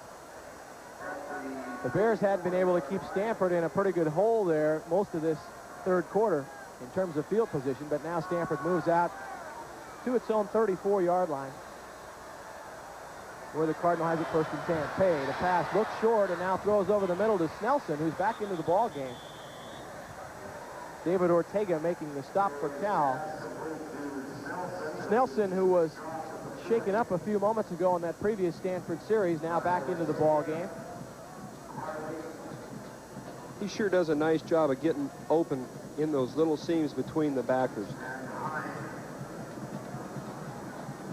Pickup of 6 on that play. It'll be 2nd down and 4 now. The ball across the 40 to the 41-yard line for Stanford. Again, Muster and Morris, the backs behind Pay, as they pitch it to Muster around the right side. A slide opening, but is going to be stopped short of first down yardage by Natu Tuatagaloa. Needed to get to about the 44-yard line, and it's going to be stopped just short of that.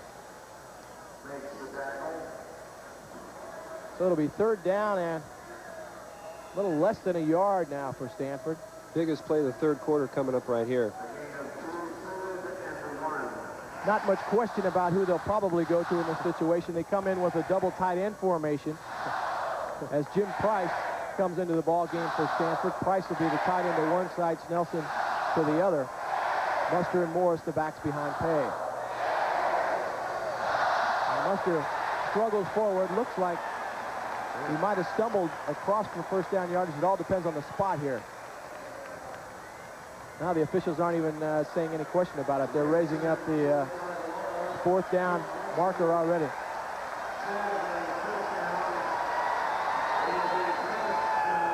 Here we have the workhorse, Brad Muster. Nowhere to go. We have great penetration up front by the Golden Bears. Trying to see who made that stop there. Somebody coming from the right side of the defense. I couldn't really tell who it was, but it was excellent penetration by the Bears. And Stanford's going to go for it here on fourth down and less than a yard. All right. Pay sneaks and has the first down. That's sure bringing the crowd into it, huh, Joe? That's great. Muster, kind of a funny guy to watch run because he always looks like he's hobbling, he looks like he's limping, and then they give him the ball and he breaks loose for 30 yards. What you call a gamer right there, that guy. Interesting that the Cardinal would go for it on fourth down this early in the ball game. 5:09 still to play in the third quarter, but trailing by a touchdown. Stanford wants to try to make something happen here. And they do pick up the first down on their own 45. Pay, the pass on first down, complete to James, into Cal territory. The ball popped loose for a moment, and I guess they were going to rule that a fumble because James was able to come over and cover it. Sidney Johnson making the stop. Getting back to Brad Muster for a minute, Joe, I thought Jack Elway made a pretty astute comment when he started giving the ball more to Muster. He said, it certainly made my play calling a lot easier and a lot better. I got a lot smarter. Well, the USC game, they almost gave up on the run entirely when they lost 10-0, and there was a well-talked-about session apparently when Muster set in and went into the coach and said, I'd like to run with the ball more. Second down and 2, they give it to Brian Morris, who looks for an opening along the left side, doesn't find it. As the Bears swarmed to the ball that time, John Derringer making the initial stop for California and getting a lot of help from his friends. Yeah, I think Cal's front three and sometimes front four is confusing Stanford's run blocking scheme just a little bit. They're switching off from the odd man or three-man line to the four-man or even look, and they're getting great penetration and great flow along the line of scrimmage, and Stanford hasn't reacted real well to change their blocking schemes to handle it. They'll actually lose a yard on that play, so it's 3rd and 3 now for Stanford. Stanford with the ball at the 48-yard line of the Bears. And now John Pay doesn't like what he sees defensively and calls for timeout. It's real interesting, Joe. I'll tell you, they're going to almost a pro 4-3 look. Backers. Stanford, again, John doesn't like what he sees there, has to call timeout. It is confusing the Cardinal. A big situation here for Stanford now with a 3rd and 3 as they've made their deepest penetration so far here in the second half. Tomorrow morning, the 49er action starts at 9 o'clock with Wayne Walker's 49ers preview. Then at 12:30, Brent Irv and the Greek bring you the NFL Today. And it's the 49ers and Falcons following that at 1 o'clock right here on Channel 5. Kind of interesting, Joe, watching Hardy Nickerson go to the bench. You know, certainly a sensational career.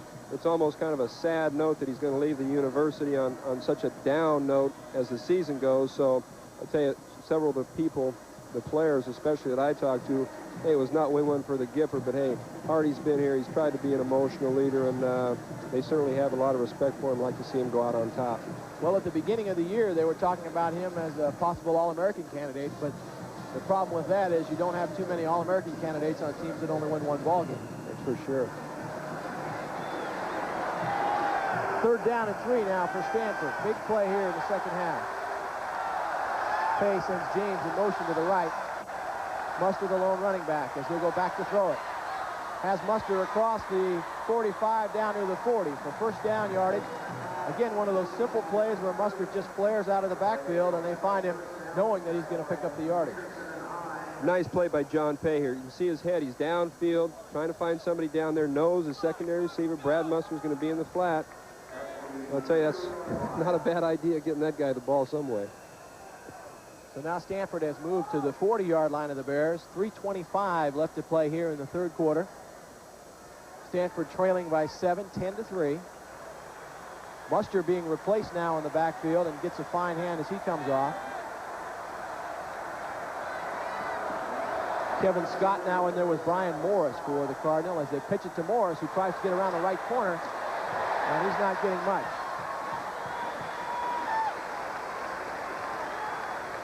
Nickerson and Harvey making the stop that time for Cal. Maybe we can get a shot of this, Joe. Watch this pursuit from inside out with Nickerson and Harvey. This is how the linebacker position is supposed to be played. All right, here we go. We got the toss from Pay. You can see Nickerson turns him inside, and there's Harvey to finish. Outstanding work. Gain of about a yard. It'll be 2nd down and 9 for the Cardinal as Pay wants to throw on 2nd down. Has lots of time this time. Now we'll have to roll to his left and maybe get back to the line of scrimmage. Again, excellent coverage by the secondary of the Bears. Doing a fine job. Really giving John a lot of problem finding those receivers downfield. John Geringer making the stop along with Joel Dixon for California. Joe, he's really getting pretty good pass protection. I mean, there's just nobody open for him to throw to. Making the best of it that he can. Now McCaffrey comes in replacing Green for the Cardinal. He'll go out wide to the right. Jeff James in a slot to the right, and Brian Morris, the lone running back behind Pay. Again, has all day to throw the football, and throws to the sideline. A dangerous pass, but the pass is made there. The catch is made there by Morris. I couldn't tell if there was a penalty flag on the play or an orange coming out of the stands. I think it was an orange coming out of the stands. Nice individual effort here. John Pay's trying to go deep down the middle. He gets double coverage on his wideout. Again, another fine individual effort, and Hardy never saw the ball being thrown. Nice individual effort by John Pay. That's a big first down when you have a 3rd and 10 situation like that, and the Cardinal able to keep the drive alive by picking up 11 yards on that play. Nice thing about those two, Joe, is the call comes in from the bench. Pay on the shovel pass to Muster, and he's going to be thrown for a loss. Tua Tagovailoa right there with him. That's a play that Stanford has used throughout the season.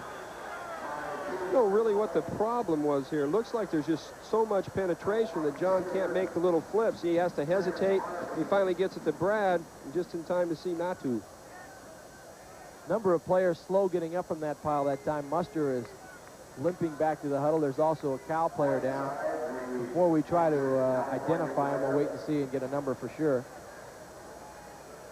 Looks like Majette Whiteside, which would be the 2nd time that he's gone down today. He was taken off the field earlier and came back into play. What a great way to spend a Saturday afternoon, huh? down on Memorial Coliseum turf. With this many people watching you lay on your back. This has been a very physical contest. The Cardinal knew they were going to want to come and just pound away at the Bears with Brad Muster. Nobody was fooling anybody on that. California knew it as well. Again, a reminder that you can stay tuned for the Arizona State-Arizona game on tape delay following this ball game. You'll see that game in its entirety as part of our triple header for you here on Channel 5. Now, this is not good, Joe. The little seatable gurney's coming out, and that's certainly not a good sign.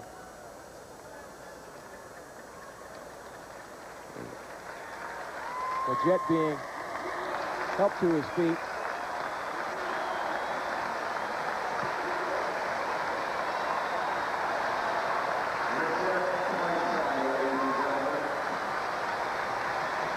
Whiteside a good one. He's a sophomore.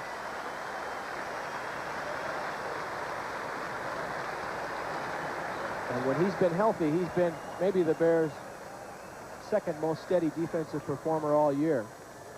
But he has been hurt by injuries this year, and again will be replaced by Eric Howard at the nose guard position. Howard, number 79. You know, it's tough being that young and physically hasn't matured to his, full final level. And I think you take so many shots at the nose and people coming at you from all angles that you take an unbelievable pounding. A 2nd down and 11 situation for Stanford now as that shovel pass to Muster lost a yard. And Pay will work out of the shotgun.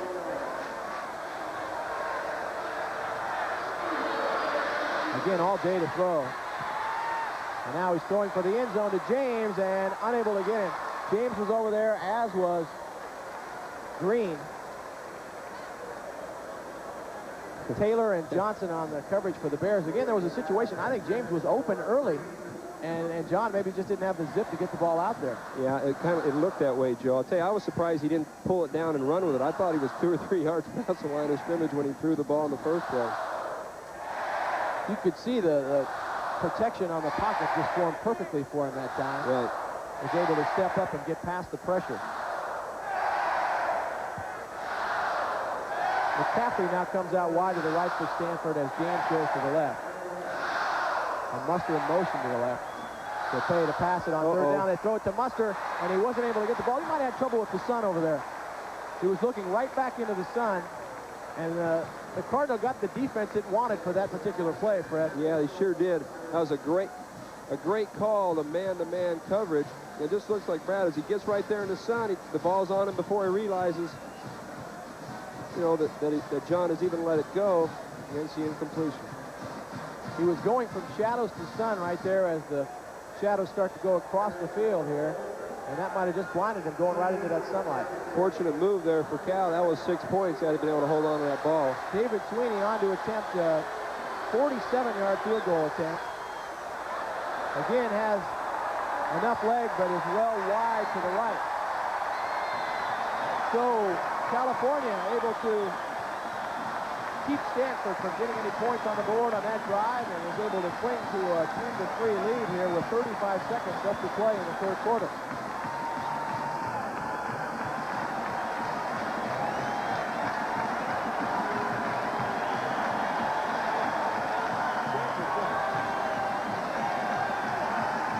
Unable to get too much going offensively throughout the day.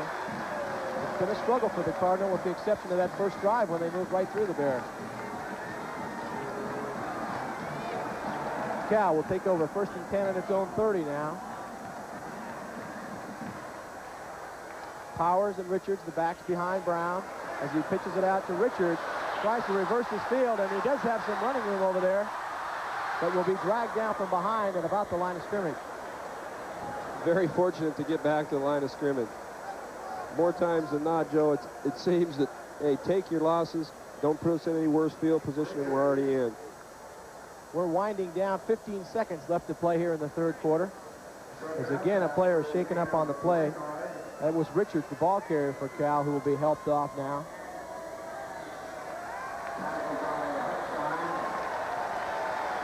Richards actually picked up a yard on that play to make it 2nd and 9. Mark Hicks now will replace Richards in the backfield for California. Hicks and Powers now the backs behind Brown. Brown to pass it on 2nd down, throwing over the middle, complete to Devers. And Devers is going to be stopped just short of the first down. Might have been a fumble on the play. And it looks like the Bears have recovered, as I saw an official go up with the 3rd down signal. That was a fumble, Joe. He took a great hit. And now penalty flags fly all over the place on that pile as they were mixing it up at the bottom of the pile. Just some guys exchanging pleasantries on Saturday afternoon. The guys that went to neighboring schools, and we'll await that call. There was a fumble on the play. The Bears recovered. Cal lost yardage on the fumble, and then as things were unwinding at the bottom of that pile, penalty flags flew in all directions. I always thought it was kind of ironic, Joe, when I was here, that you have probably 2 of the finest academic institutions of the world, and they're so emotionally charged over a football game. It's it is really interesting. I guess that's why they call it the big game. Time has run out in the third quarter, but we'll hear the officials call We have now. offsetting dead ball fouls, personal foul on the defense, personal foul on the offense. They offset. The quarter is over. You heard it. That is the end of the third quarter. It's California 10, Stanford 3. We'll be back with the fourth quarter after this pause for station identification. Bear recap Sunday at 4. 3 quarters are history here at Memorial Stadium. Cal hanging on to that 10-3 lead over Stanford. As the Bears have a 3rd down and 4 situation now. The ball at their own 36-yard line. California with 3 wide receivers to the left now. Mark Hicks in the ball game, the lone running back, as Kevin Brown rolls out to the left and hits Todd Powers for the 1st down as he's across the 45 and up near the 50-yard line before Walt Harris makes the stop. Simply a case right here with the 3 wide receivers. Stanford doesn't have enough defensive men to cover. You get Powers wide open. So you see the clear out right there with Noble. Powers comes open underneath. After 3 quarters, a look at the stats there. Actually, I should say 3rd quarter stats. Yards rushing, the Bears at 37. Stanford actually outrushed California in the quarter, 64-37, but still trailing by a score of 10-3. 1st and 10 for the Bears on their own 49. Powers and Hicks, they give it to Hicks, and he's up near the 50-yard line mark as Lester Archambault makes the stop. Hicks in the ballgame after Chris Richards was injured on that last series. Again, Joe, I think we see something right there that has bothered Mark Hicks all year. It's just a little bit timid running inside. The steps get shortened, doesn't quite take it in there with all that he can. Kevin Cushing out wide to the left now for California. As Brown will go back to pass and looks for Cushing, has him complete for the 1st down across the 40 and then knocked out of bounds by Wyman. You have to be impressed with the Cal game plan. They're keeping within themselves. You just have a short little turn right here in front of the corner by Cushing.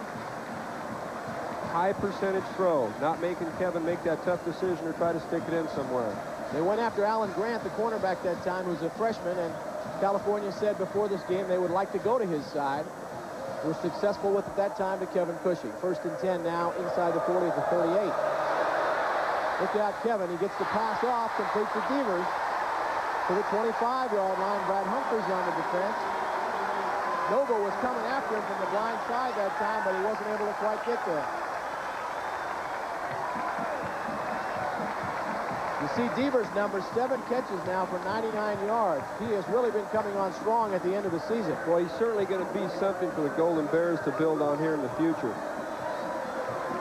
Only a sophomore. Watch for some kind of corner route, Joe, by Peoples up there. He's on the freshman. Might be a nice opportunity to try it right here. Richards back into the ball game, and he gets the ball as he tries the left side and is going nowhere. Humphries came up to make the initial hit and threw him for a yard loss. Stanford getting to the point in the ball game now where you start looking at the clock. Down by 7. Clock rolling down to near the 13-minute mark left to play in the ball game, as you don't have to tell that man about the situation. Loss of 2 on the play, 2nd down and 12. As Brown passes to Mark Hicks, who gets up to the 20, and near 1st down yardage, still on his feet. Has the 1st down to the 12. Nice call. Nice call. Throwback screen. Kevin Brown sprinting out to his right. Looking the defense off. Comes back on the screen to Hicks. There's nothing wrong with his running in the open field. Penalty flag on the play, and it looks like that one's going to be for naught as the Bears are marching backward. Nobody questions Mark Hicks' ability to run with the ball in the open field once he illegal gets out formation, there. 6 men on the line on the offense, still 2nd down.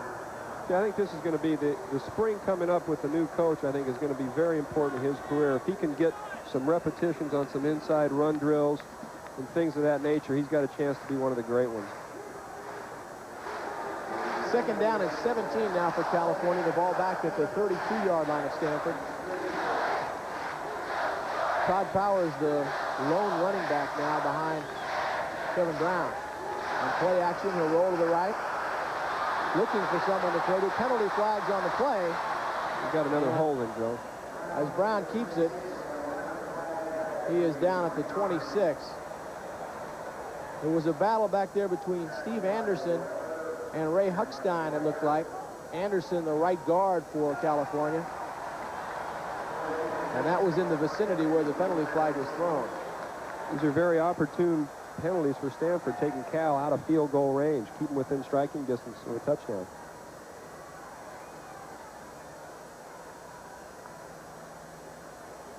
California marching backward once again as Stanford is being given the options on this particular play. 12-13 to play in the ball game. It's still Cal 10, Stanford 3. Only touchdown of the game was scored when Kevin Brown threw a 5-yard touchdown pass to Wendell Peoples. That was set up on that 61-yard pass play from Brown to Mike Ford. Those have been the two big plays so far of the ball game. Holding on the offense before the pass, enforced from the previous spot. Still second down. California now going in the wrong direction as the Bears are all the way back to their own 42-yard line after that Mark Hicks play had gotten them down near the 10. So now it's a 2nd and 27 situation for Cal.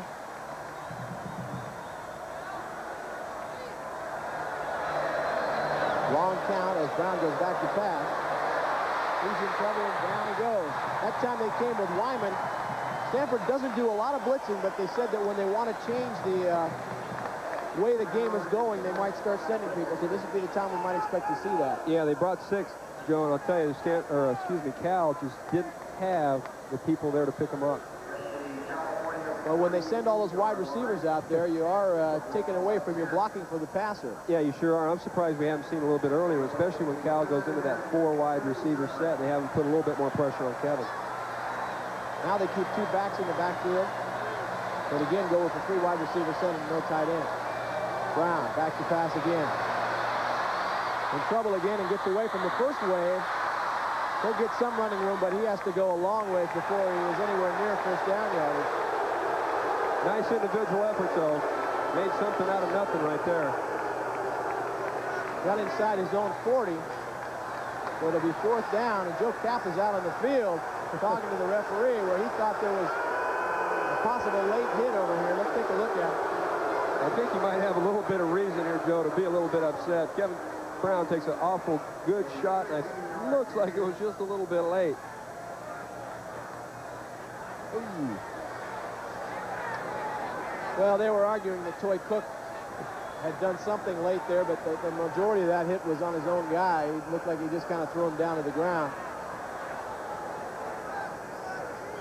But the crowd reacted to it, and Joe reacted to it.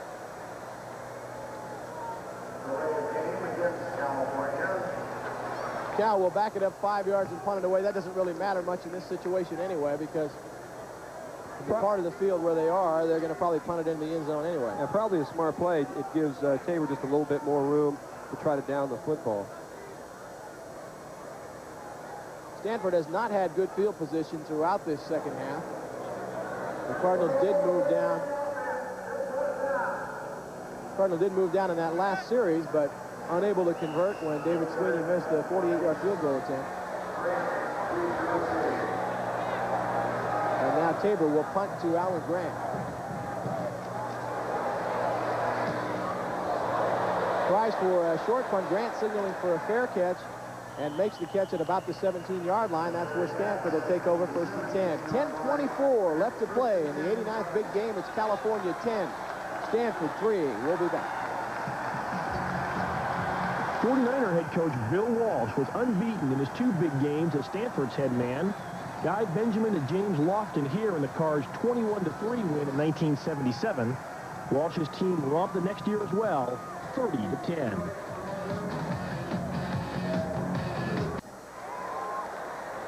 Ten to 3, California leading Stanford. 10:24 left to play in this ball game. We're in the part of the game now where Stanford has to be very conscious of the clock. 1st and 10 for the Cardinal at its own 17-yard line. Pay swings it out to Muster on a screen. He gets across the 20 to the 22-yard line before Darryl Stallworth makes the stop.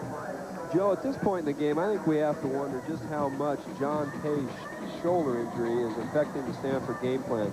They just do not go downfield. You know, and there are some holes. There are some guys coming open. And John seems to be a little bit hesitant in dumping the ball off. Thrown the delays to the tight ends. He's thrown to the backs out of the backfield, but they have not thrown much up the field. Kevin Scott into the ball game now for Stanford on 2nd and 5 at the 22 as they pitch it out to Muster around the left side. And again, not much yardage as Darryl Stallworth comes up from his safety position to make the play. California knows that, I think, Fred. They know that the Cardinals are going to try to run the ball with Muster, and they're coming up and saying, we're going to stop the run. We're going to make you try to pass. They have a lot of people within 4 or 5 yards of the line of scrimmage. They're not showing much respect for Stanford's long passing game, and as the game has gone on, everybody has just creeped up. Not a good note there for Stanford fans, seeing Brad Muster limp off. Pickup of 1 yard on that play. 3rd down and 4 now for Stanford as Pay will work out of the shotgun. Looking for some time, looking for someone to throw to. And he did a great job to get away from some people, but he couldn't get away from everyone. Tua Tagovailoa making the stop, throwing Pay for a loss, and Stanford will be forced to pump the ball away. The clock really becoming a factor now. 8:45 and running left to play in the ball game. Again, trying to make something out of nothing. He had Schnelson open over the middle, but he felt that he had to flush. Good job of defense by the Bears. Robinson punting. Jones deep for California. Takes it at his 44 and is right near the midfield mark. And that's where California will have it. Excellent field position, 1st and 10. 8:22 left to play in this ball game. It's Cal 10, Stanford 3. We'll be back.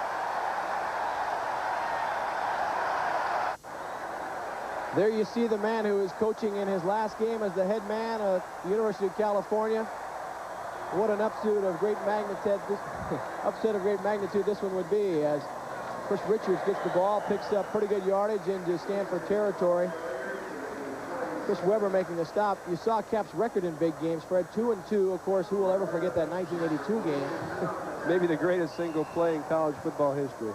But in terms of big games, if California were to hold on and win this game, this would really be one that they'll talk about. The year that Stanford came in 16th ranked, Cal came in 1-9. I tell you, it has some far-reaching implications. Stanford's going to go to the Gator Bowl. 2nd down and 7 for Cal. As they want to run the end around to Mike Ford. Ford into Stanford territory, the 40. Still on his feet, he could go all the way. It's a race to the end zone, and he gets in. Great call. It's like the Cal players are a little happy.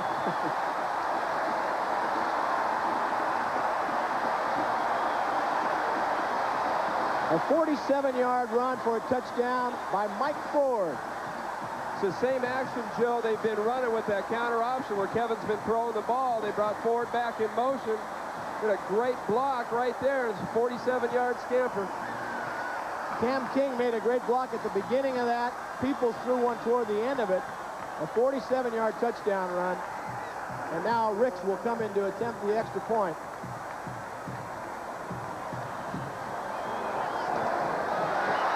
The kick is good.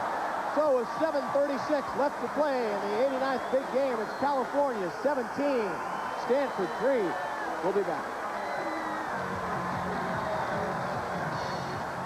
Big game 1979 was another classic. Cal's Ron Coach Emilio bats down Turk Schonert's 4th down pass in the final minute. The Bears celebrated a 21-14 heartstopper. 17-3, California now in the lead after that 47-yard run on the reverse by Mike Ford. Stanford now in a situation where it has to try to make something. You saw the number of plays, only 2 plays in that 50-yard scoring drive. And Leland Ricks will kick it off again for the Bears. Kick it rather short, coming down to Kevin Scott at the 20, and just stopped short of the 30-yard line. And that's where Stanford will have it, 1st and 10. Stanford now in a situation, Fred, where they have to make something happen on this drive offensively. Well, now we're just going to find out just how good John Pay's arm really is. They got to put the ball in the air, down 2 touchdowns. This is really going to be a test. Look at that total yardage stat. Bears 320 yards of offense, Cardinal 162. A surprise to say the least. 1st and 10 now at their own 28 for the Cardinals. The crowd certainly has gotten into the game. Pay to throw it on first down. Out to Scott, who had some running room, but he trips as he makes the catch. Darryl Stallworth making the play. They tried to set up a screen to Scott here on the left side. In essence, Joe, really the same kind of play. They just give it a different look off the roll screen. Still not going downfield. They lost 2 on the play. It's second down and 12 now as the ball's moved back to the 27-yard line. Clock rolling now, 7 minutes left to play in this ball game as California leads it by 14. Pay to work out of the shotgun. Swing it out to Morris, and Morris gets out to the 30-yard line. Interesting situation there. McCaffrey wide open coming across the middle, and John elected to dump it off. Penalty flag on the play as well. We'll wait and see what the call is.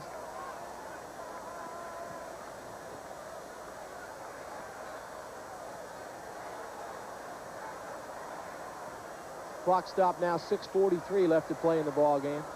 And this will be a major penalty against California, which gets Stanford out of that hole. Personal foul on the defense. Automatic first down. I didn't catch the call on the foul, but it must have been roughing the passer. First and 10 now for Stanford out at its own 42-yard line. Green goes out wide to the right now for Stanford. James is in a slot to the right. They'll have Kevin Scott in a wing-back position, and Brian Morris, the lone running back, behind John Pay. Now they send Morris in motion to the left and McCaffrey to the left, so Stanford has everybody in the pass situation there, and they throw it to Morris, but he drops it. They tried that same pattern that they did with Mustard just a few moments ago on the other side when he dropped the one in the sunlight.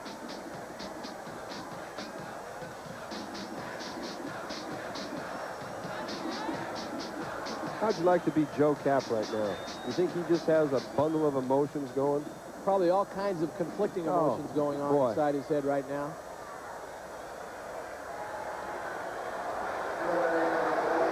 Second down and 10 for Stanford. And now Pay will have to burn another timeout. That's a costly one. He had to do that earlier in the second half. He should have only one timeout left here in the second half. He might need that one later. 6:33 left to play in the ball game. California 17, Stanford 3. There you get a look at the comparison between the two quarterbacks. They really have comparable stats in terms of completions and attempts, but in terms of yardage, Kevin Brown with a big lead over John Pay. Second down and 10 for Pay now.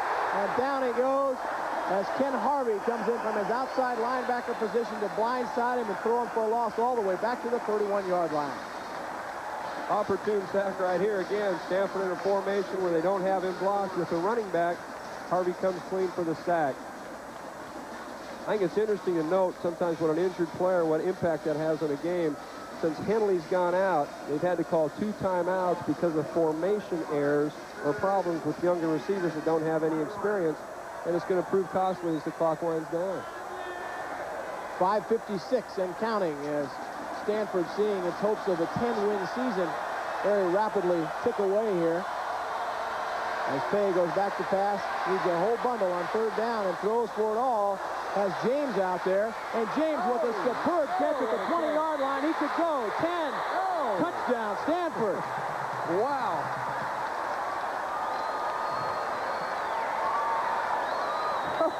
Holy smokes. Talk about changing the complexion of things in a hurry. A 69-yard touchdown pass from John Pay to Jeff James, and all of a sudden, John just lets it fly. And this is not bad defense either. It's just a great effort by Jeff James. He comes back for the ball as he's with Darryl Stallworth there, and then sees that it might be slightly underthrown, comes back for it to make a great play and catch, and now he'll go in untouched into the end zone. And Stanford will try for a 2-point conversion right now. They're not going to fool around and wait till later. They're going for the 2-pointer. as Pay is back to pass, looking over the middle and has it good. Completes to Jim Price. And that changed the complexion of things. Say, give credit right here to Stanford's offensive line. Look at John's time. He has time to survey the field. Well, I'm going to run. No, I'm going to let it go. And then the rest is just Jeff James. With that sore shoulder, that had to hurt to lay that one out there. He gave it all he had. Feeling fringe up here. And then there's the situation of whether or not to go for two, whether to wait till you score again and go for two. The Cardinal ended any doubt about that. They go for it right now, and all they would have to do with a future touchdown is kick the extra point then. Very interesting decision. Worked out awful well. I tell you, Stanford didn't look like it had any life in its offense at all. No. And then they strike like that, and all of a sudden they're right back in this thing, and it'll be a big series coming up for the Cal offense. Hey, this is great college football at its finest. This stadium's going nuts.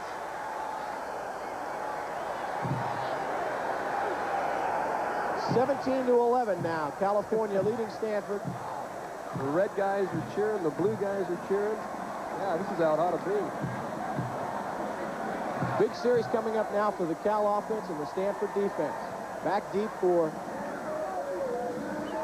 California will be Dwayne Jones. What's the betting line here, Joe? Do we get an onside kick? No way here. Got to kick it deep, don't you? Yes.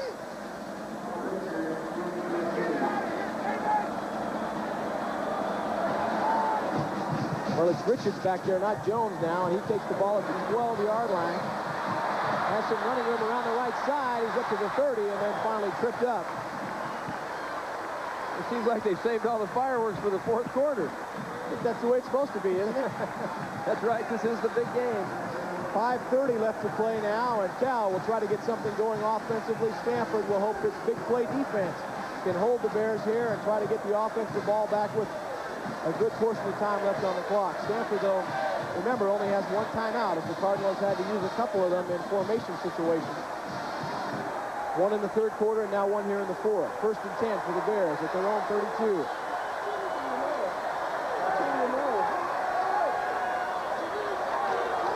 Brown gives it to Richard, and he struggles forward for a yard or two. You would have to think the Bears will keep the ball on the ground here now and not take the chance of putting it up in the air. I would think so. And again, though, if they are going to throw the ball downfield, hey, throw the controlled stuff, keep it within Kevin's range, make him his comfort zone, they can get a first down. Pickup of 2. It's 2nd down and 8. The ball just outside the 35 to the 34. Cushing is wide to the right. Peoples wide to the left. And Hicks, the running back, behind Kevin Brown. He will put it up in the air, and a rather dangerous pass as he throws it out of bounds, pushing the intended receiver, Troy Cook, on the defense there for Stanford. Great defensive effort by outside linebacker there in Stanford. Didn't go for the play pass, was right in Kevin Brown's face, made him throw the ball high. Joe, you had the feeling before that long play that Stanford was all but out of the game. And all of a sudden, we stiffen up. Got a great game going. 3rd down and 8. The clock stopped. 4:47 left to play.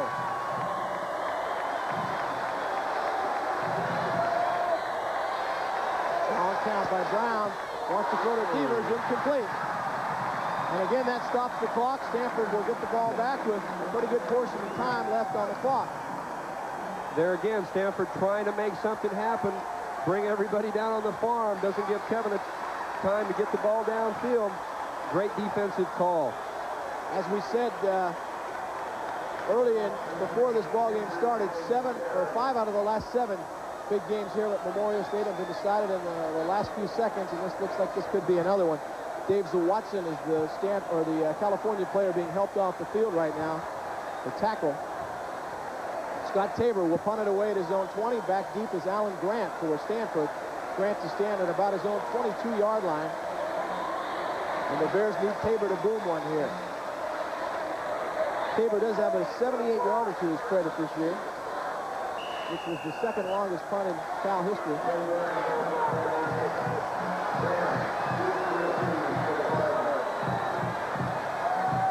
See if the Cardinal comes with a rusher, decides to go for the return. They've got the return on. Tabor gets a boomer off as it chases Grant all the way back inside his 10 to the 7. Grant looking for some running room and gets across the 15 to the 16, but that's all. Well, how about that for a pressure punt? Needed to get one off, and that was a 58-yard punt with a 7-yard return.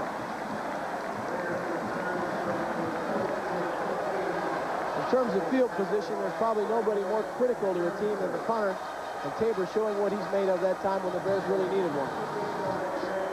Junior college All-American at Santa Rosa just up the road, certainly showing his worth in the Cal today. Stanford now will have to see what it can do. McCaffrey out wide to the left, James to the right. Hey, back to pass. Rolling to the right now, still looking. And throwing for James, who's got the ball out at the 20 to the 21 or 2, and a penalty flag down on the play on the far side over there. An acrobatic catch on the sideline. Penalty flag right in front of the Bears bench there. I was wondering if maybe he went out of bounds and then came back in to make the catch, running that sideline route. The officials discussing it. Maybe we can get a view of that. Yeah, we got Jeff on the sideline. Oh, yeah. That's the deal. Out of bounds, come back in, going to be a penalty. Went out of bounds and came back in, caught the pass. The result is a loss of down, 2nd down. Good job by our guys to get that one over there on the sideline. You saw exactly what happened. Loss of down, it'll be 2nd down and 10 now for Stanford. Ball still at its own 16-yard line. Henry Green takes the play in for the Cardinal as Ed McCaffrey comes out.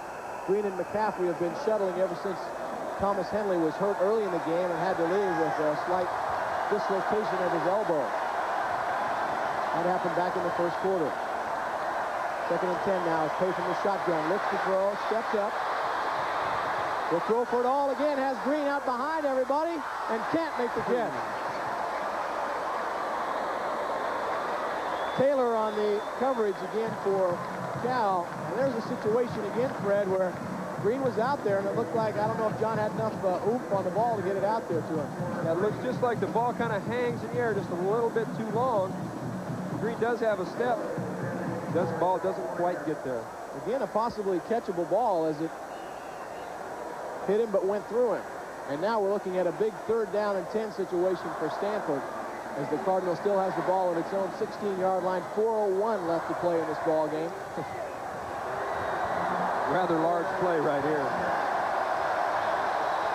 A little bit reminiscent of the play that John Elway had back here in '82. Sure is. Except that was the 4th and long. But it was in this exact end of the field. Look out, looking across to James.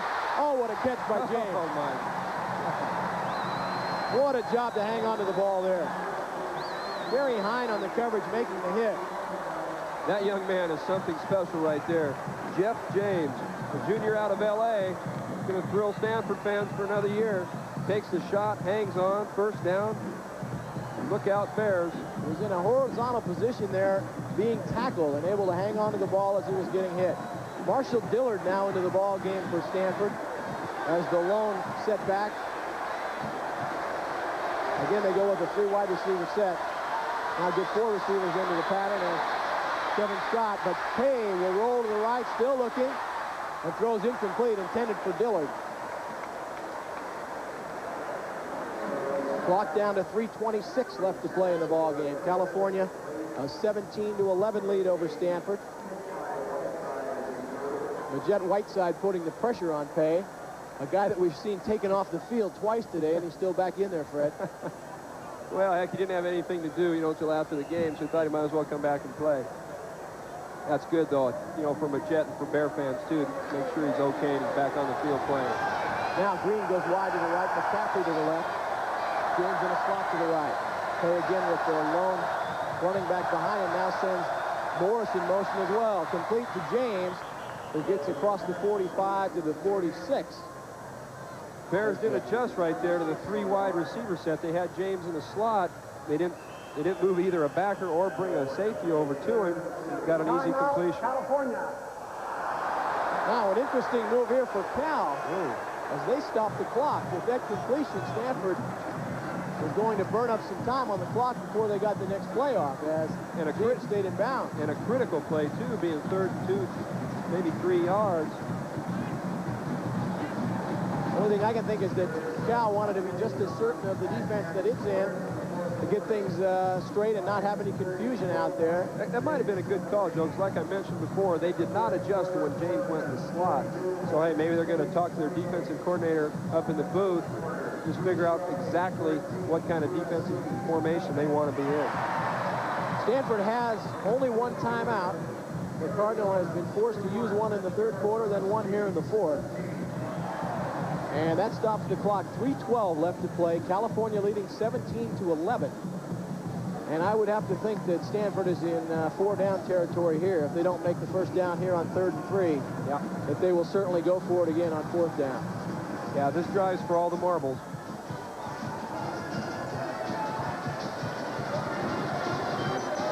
We talked before about the emotions on that man's face who you just saw a few moments ago. I think they ought to try to put him in the game. Little linebacker position. He might be ready. 3rd down at 3. Hey, looking, trying to buy some time off on the left side. They'll try to run for the first down and is very close to first down yardage, but we'll have to see exactly where the officials spot it. Oh, he got a bad spot, I'll tell you that. Hay was looking for that marker along the sideline there that indicates how far you have to go for the first down. I think he thought he had it before he went out of bounds. Say his athletic ability is such a plus for that offense. He was a whole step, as you can see right there, in front of the first down marker. Oh, is that a big spot? They'll bring the chains across from all the way across the field to measure this. It's hard to tell where the relation is, but it is a first down as we see from the official. Ooh. Couldn't really see the placement with all the Stanford players standing there in front of the sideline, but you saw the indication from the official that it was a first down. 3:04 left to play. California clinging to this 6-point lead.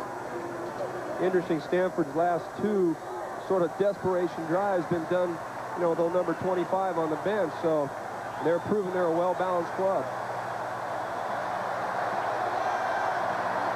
Again, receivers on all sides of the field for Stanford. As Pay will go back to pass on first down. Complete to James, tries to cut back and finds an opening down to the 45 of California before Darryl Stallworth makes the play. Grinding out about 6 yards on that play as they get to the 35-yard or the 45-yard line of the Bears. I don't expect John to have much trouble with his arm from here on in. I think his adrenaline's probably flowing so much that he's not going to feel much discomfort. Clock running down to 2:33 left to play. 2nd down and 4. Single coverage. Pay will have all kinds of running room, but a penalty flag will bring this one back. Pay was able to run for the first down along the right sideline, but penalty flags flew into the pile there at the line of scrimmage, and you would have to assume a holding penalty at that particular spot. Yes, Ed McCaffrey running wide open down the sideline in front of the Cal bench. Just to get a chance to see him. They're singling McCaffrey, doubling on James.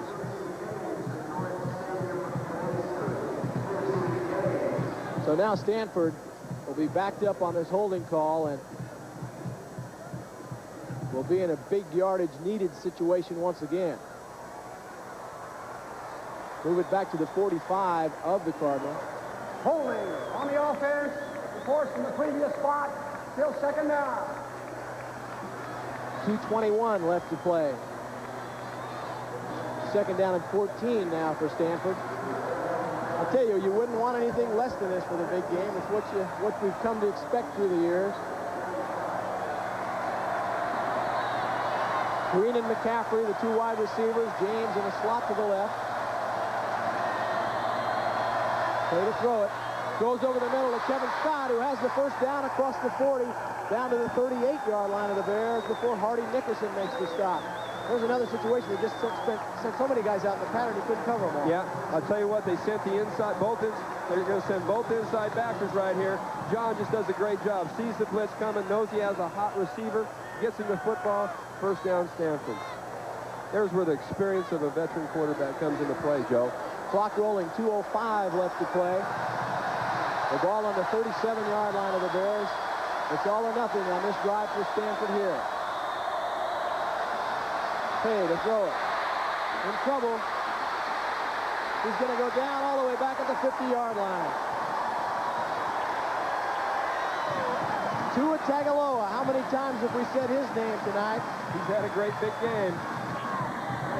Timeout, Stanford. Again, John looking downfield. Going to try to make something out of nothing right here. Say, that's 6 quarterback sacks of an awful good athlete, too. Joe Nelms was closing in on Pay from the right side. Tua Tagovailoa from the left side. Stanford has used its last timeout here to stop the clock with 1:44 left to play. And now the Cardinal in a second and very long situation as that ball was marked all the way back. There's some guys who might have to give up the axe if things hold as they are today. Right now, anyway. Not the happiest group in Memorial Stadium right now. The ball's marked all the way back at just short of the 50-yard line. That's where it'll be second down at 23 for Stanford. They need to go all the way inside the 30 to the 27-yard line of the Bears for a first down. Second down, it'll be interesting to see if they try to pick it up in 2 chunks rather than one long play here. Yeah, it sure will. And they're in 4-down territory, too, so realistically, they have 3 downs to get to 20 yards. I'll tell you, though, I'm sure happy Jack Elway's making this call instead of me. All right, I'm going to put you on the spot. What do you do here? Second and 23. Find the open guy and get him the ball. Can't argue with that. Tell you, I think the Bears have to double Jeff James in some way. James is going to slot to the left as Green is wide to the left. Pay rolls that way. Has time, but now it's being closed in. Loose football. Stanford covers it. Ken Harvey was putting the pressure on Pay. And now the clock continues to roll. 1:29, rolling down near the 1:25 mark as the Bears cling to a 17. And it'll be third and even longer now for Stanford. Here we go. We're going to run their scramble or flush pass protection. You see Harvey there getting inside the pass protection. Blindside hit on John. Going without a huddle now as Pay takes the ball in a shotgun, throws it long over the middle to James. Was it intercepted? No, it's incomplete. But again, Stanford trying to go for it all there, all the first down yardage needed, and now they have but one play. It's an indication right there of John Pay's sore shoulder. He would make that throw on a normal day for him. Just didn't quite have the oomph to get it there. James was open momentarily. Timeout, California. Now the Bears call a timeout. And what that does is it gives Stanford time to talk about this play. Here we go right here. Ooh. Close play. The clock shows 59 seconds left to play in this ball game, but it all comes down to one play here for Stanford. 4th and 26. What's this scenario remind us of? If second down and 23 was hard, 4th down and 26 is a heck of a lot harder. Say, if they make this first down and kick a field goal, I'm leaving the booth. No more of that play stuff.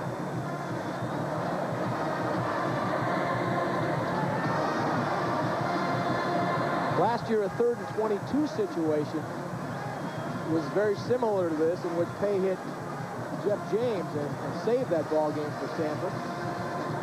But this one looks to be a little bit more drastic. 4th and 26. The ball all the way back at the Stanford 47-yard line. The Cardinal needs to get it inside the 30 of California, down to about between the 28 and 27. It all hinges on this play.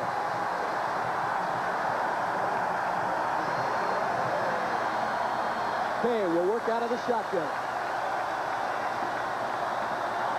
4 wide receivers. Straight back he goes.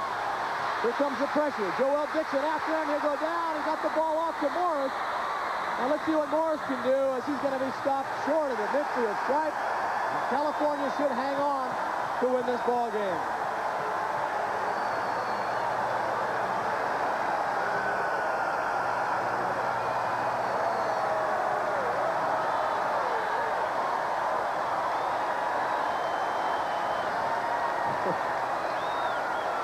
Joe's keeping his cool, getting his players off the field. You know that man's excited. The guys who made that play were Magent Whiteside and Ken Harvey, who put the pressure on Pay. He was able to get the ball off to Morris, but then Morris just had too much acreage in front of him to try to make up. Joe, they had to give the receivers plenty of time to get downfield. Again, they got to flush John, sprint him out. There's no chance. The Bears just take the snap and fall on the ball. They should be able to run just one more play, and that'll be all they have to do. Stanford does not have any timeouts left. The Cardinal will not be able to stop the clock. It's winding down, 30 seconds left to play, inside 30 now.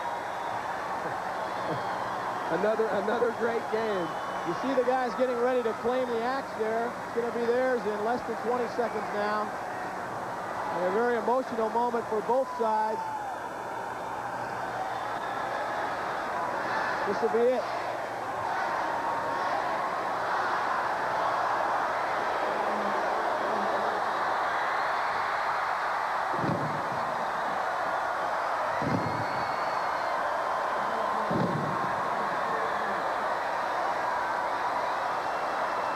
What a spectacle.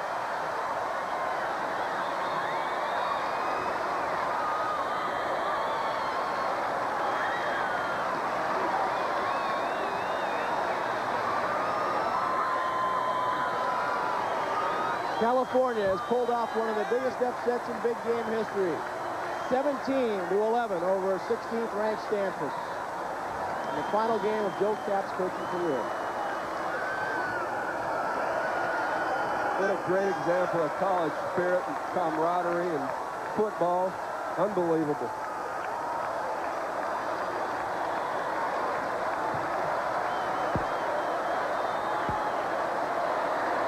Really nothing you can add to that.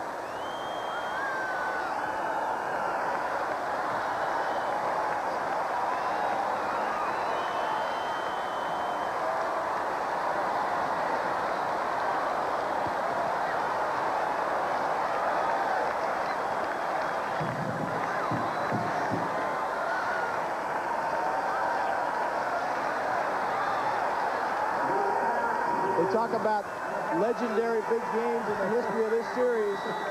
We're watching one right now. Oh, unbelievable.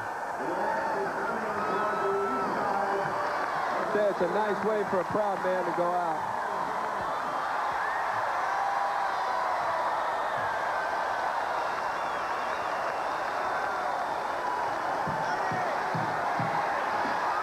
And we got Hardy Nickerson going to lead the Cal band. Can't be much better than this. I'm not sure he's ready for the Boston Pops, but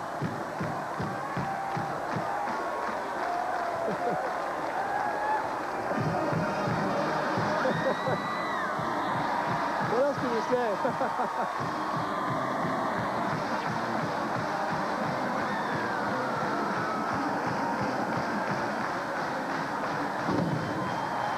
if we could get a full-range shot of this, the people are just pouring out of the stands.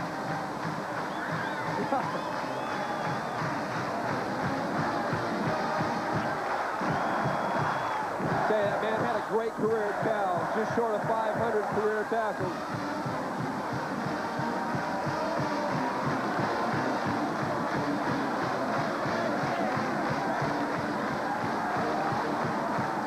Cal guys said this was their bowl game. They said that all week. For Hardy Nickerson, this was his college career. This was it today. And you see how he feels about it there.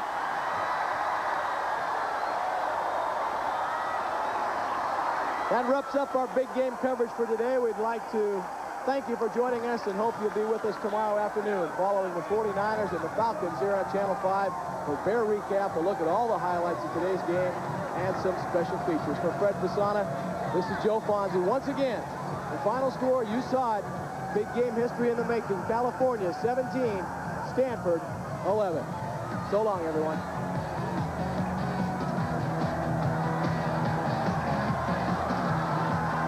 The 89th Big Game has been brought to you by your Northern California Toyota dealer. For the right deal right now. And by Coors Extra Gold, the beer with the taste you can see. And by Pacific Bell. Remember, whether they're family or friends, Pacific Bell reminds you, don't drift away. By Panasonic, just slightly ahead of our time. And San Francisco Federal Savings, where financial services have reached new heights. And by California Cooler, the real stuff. And by your Bay Area Ford dealer, where you can get hot deals on Hot Wheels. And by the U.S. Army Reserve. Once a month, give yourself a weekend of challenge. Keep him on the line.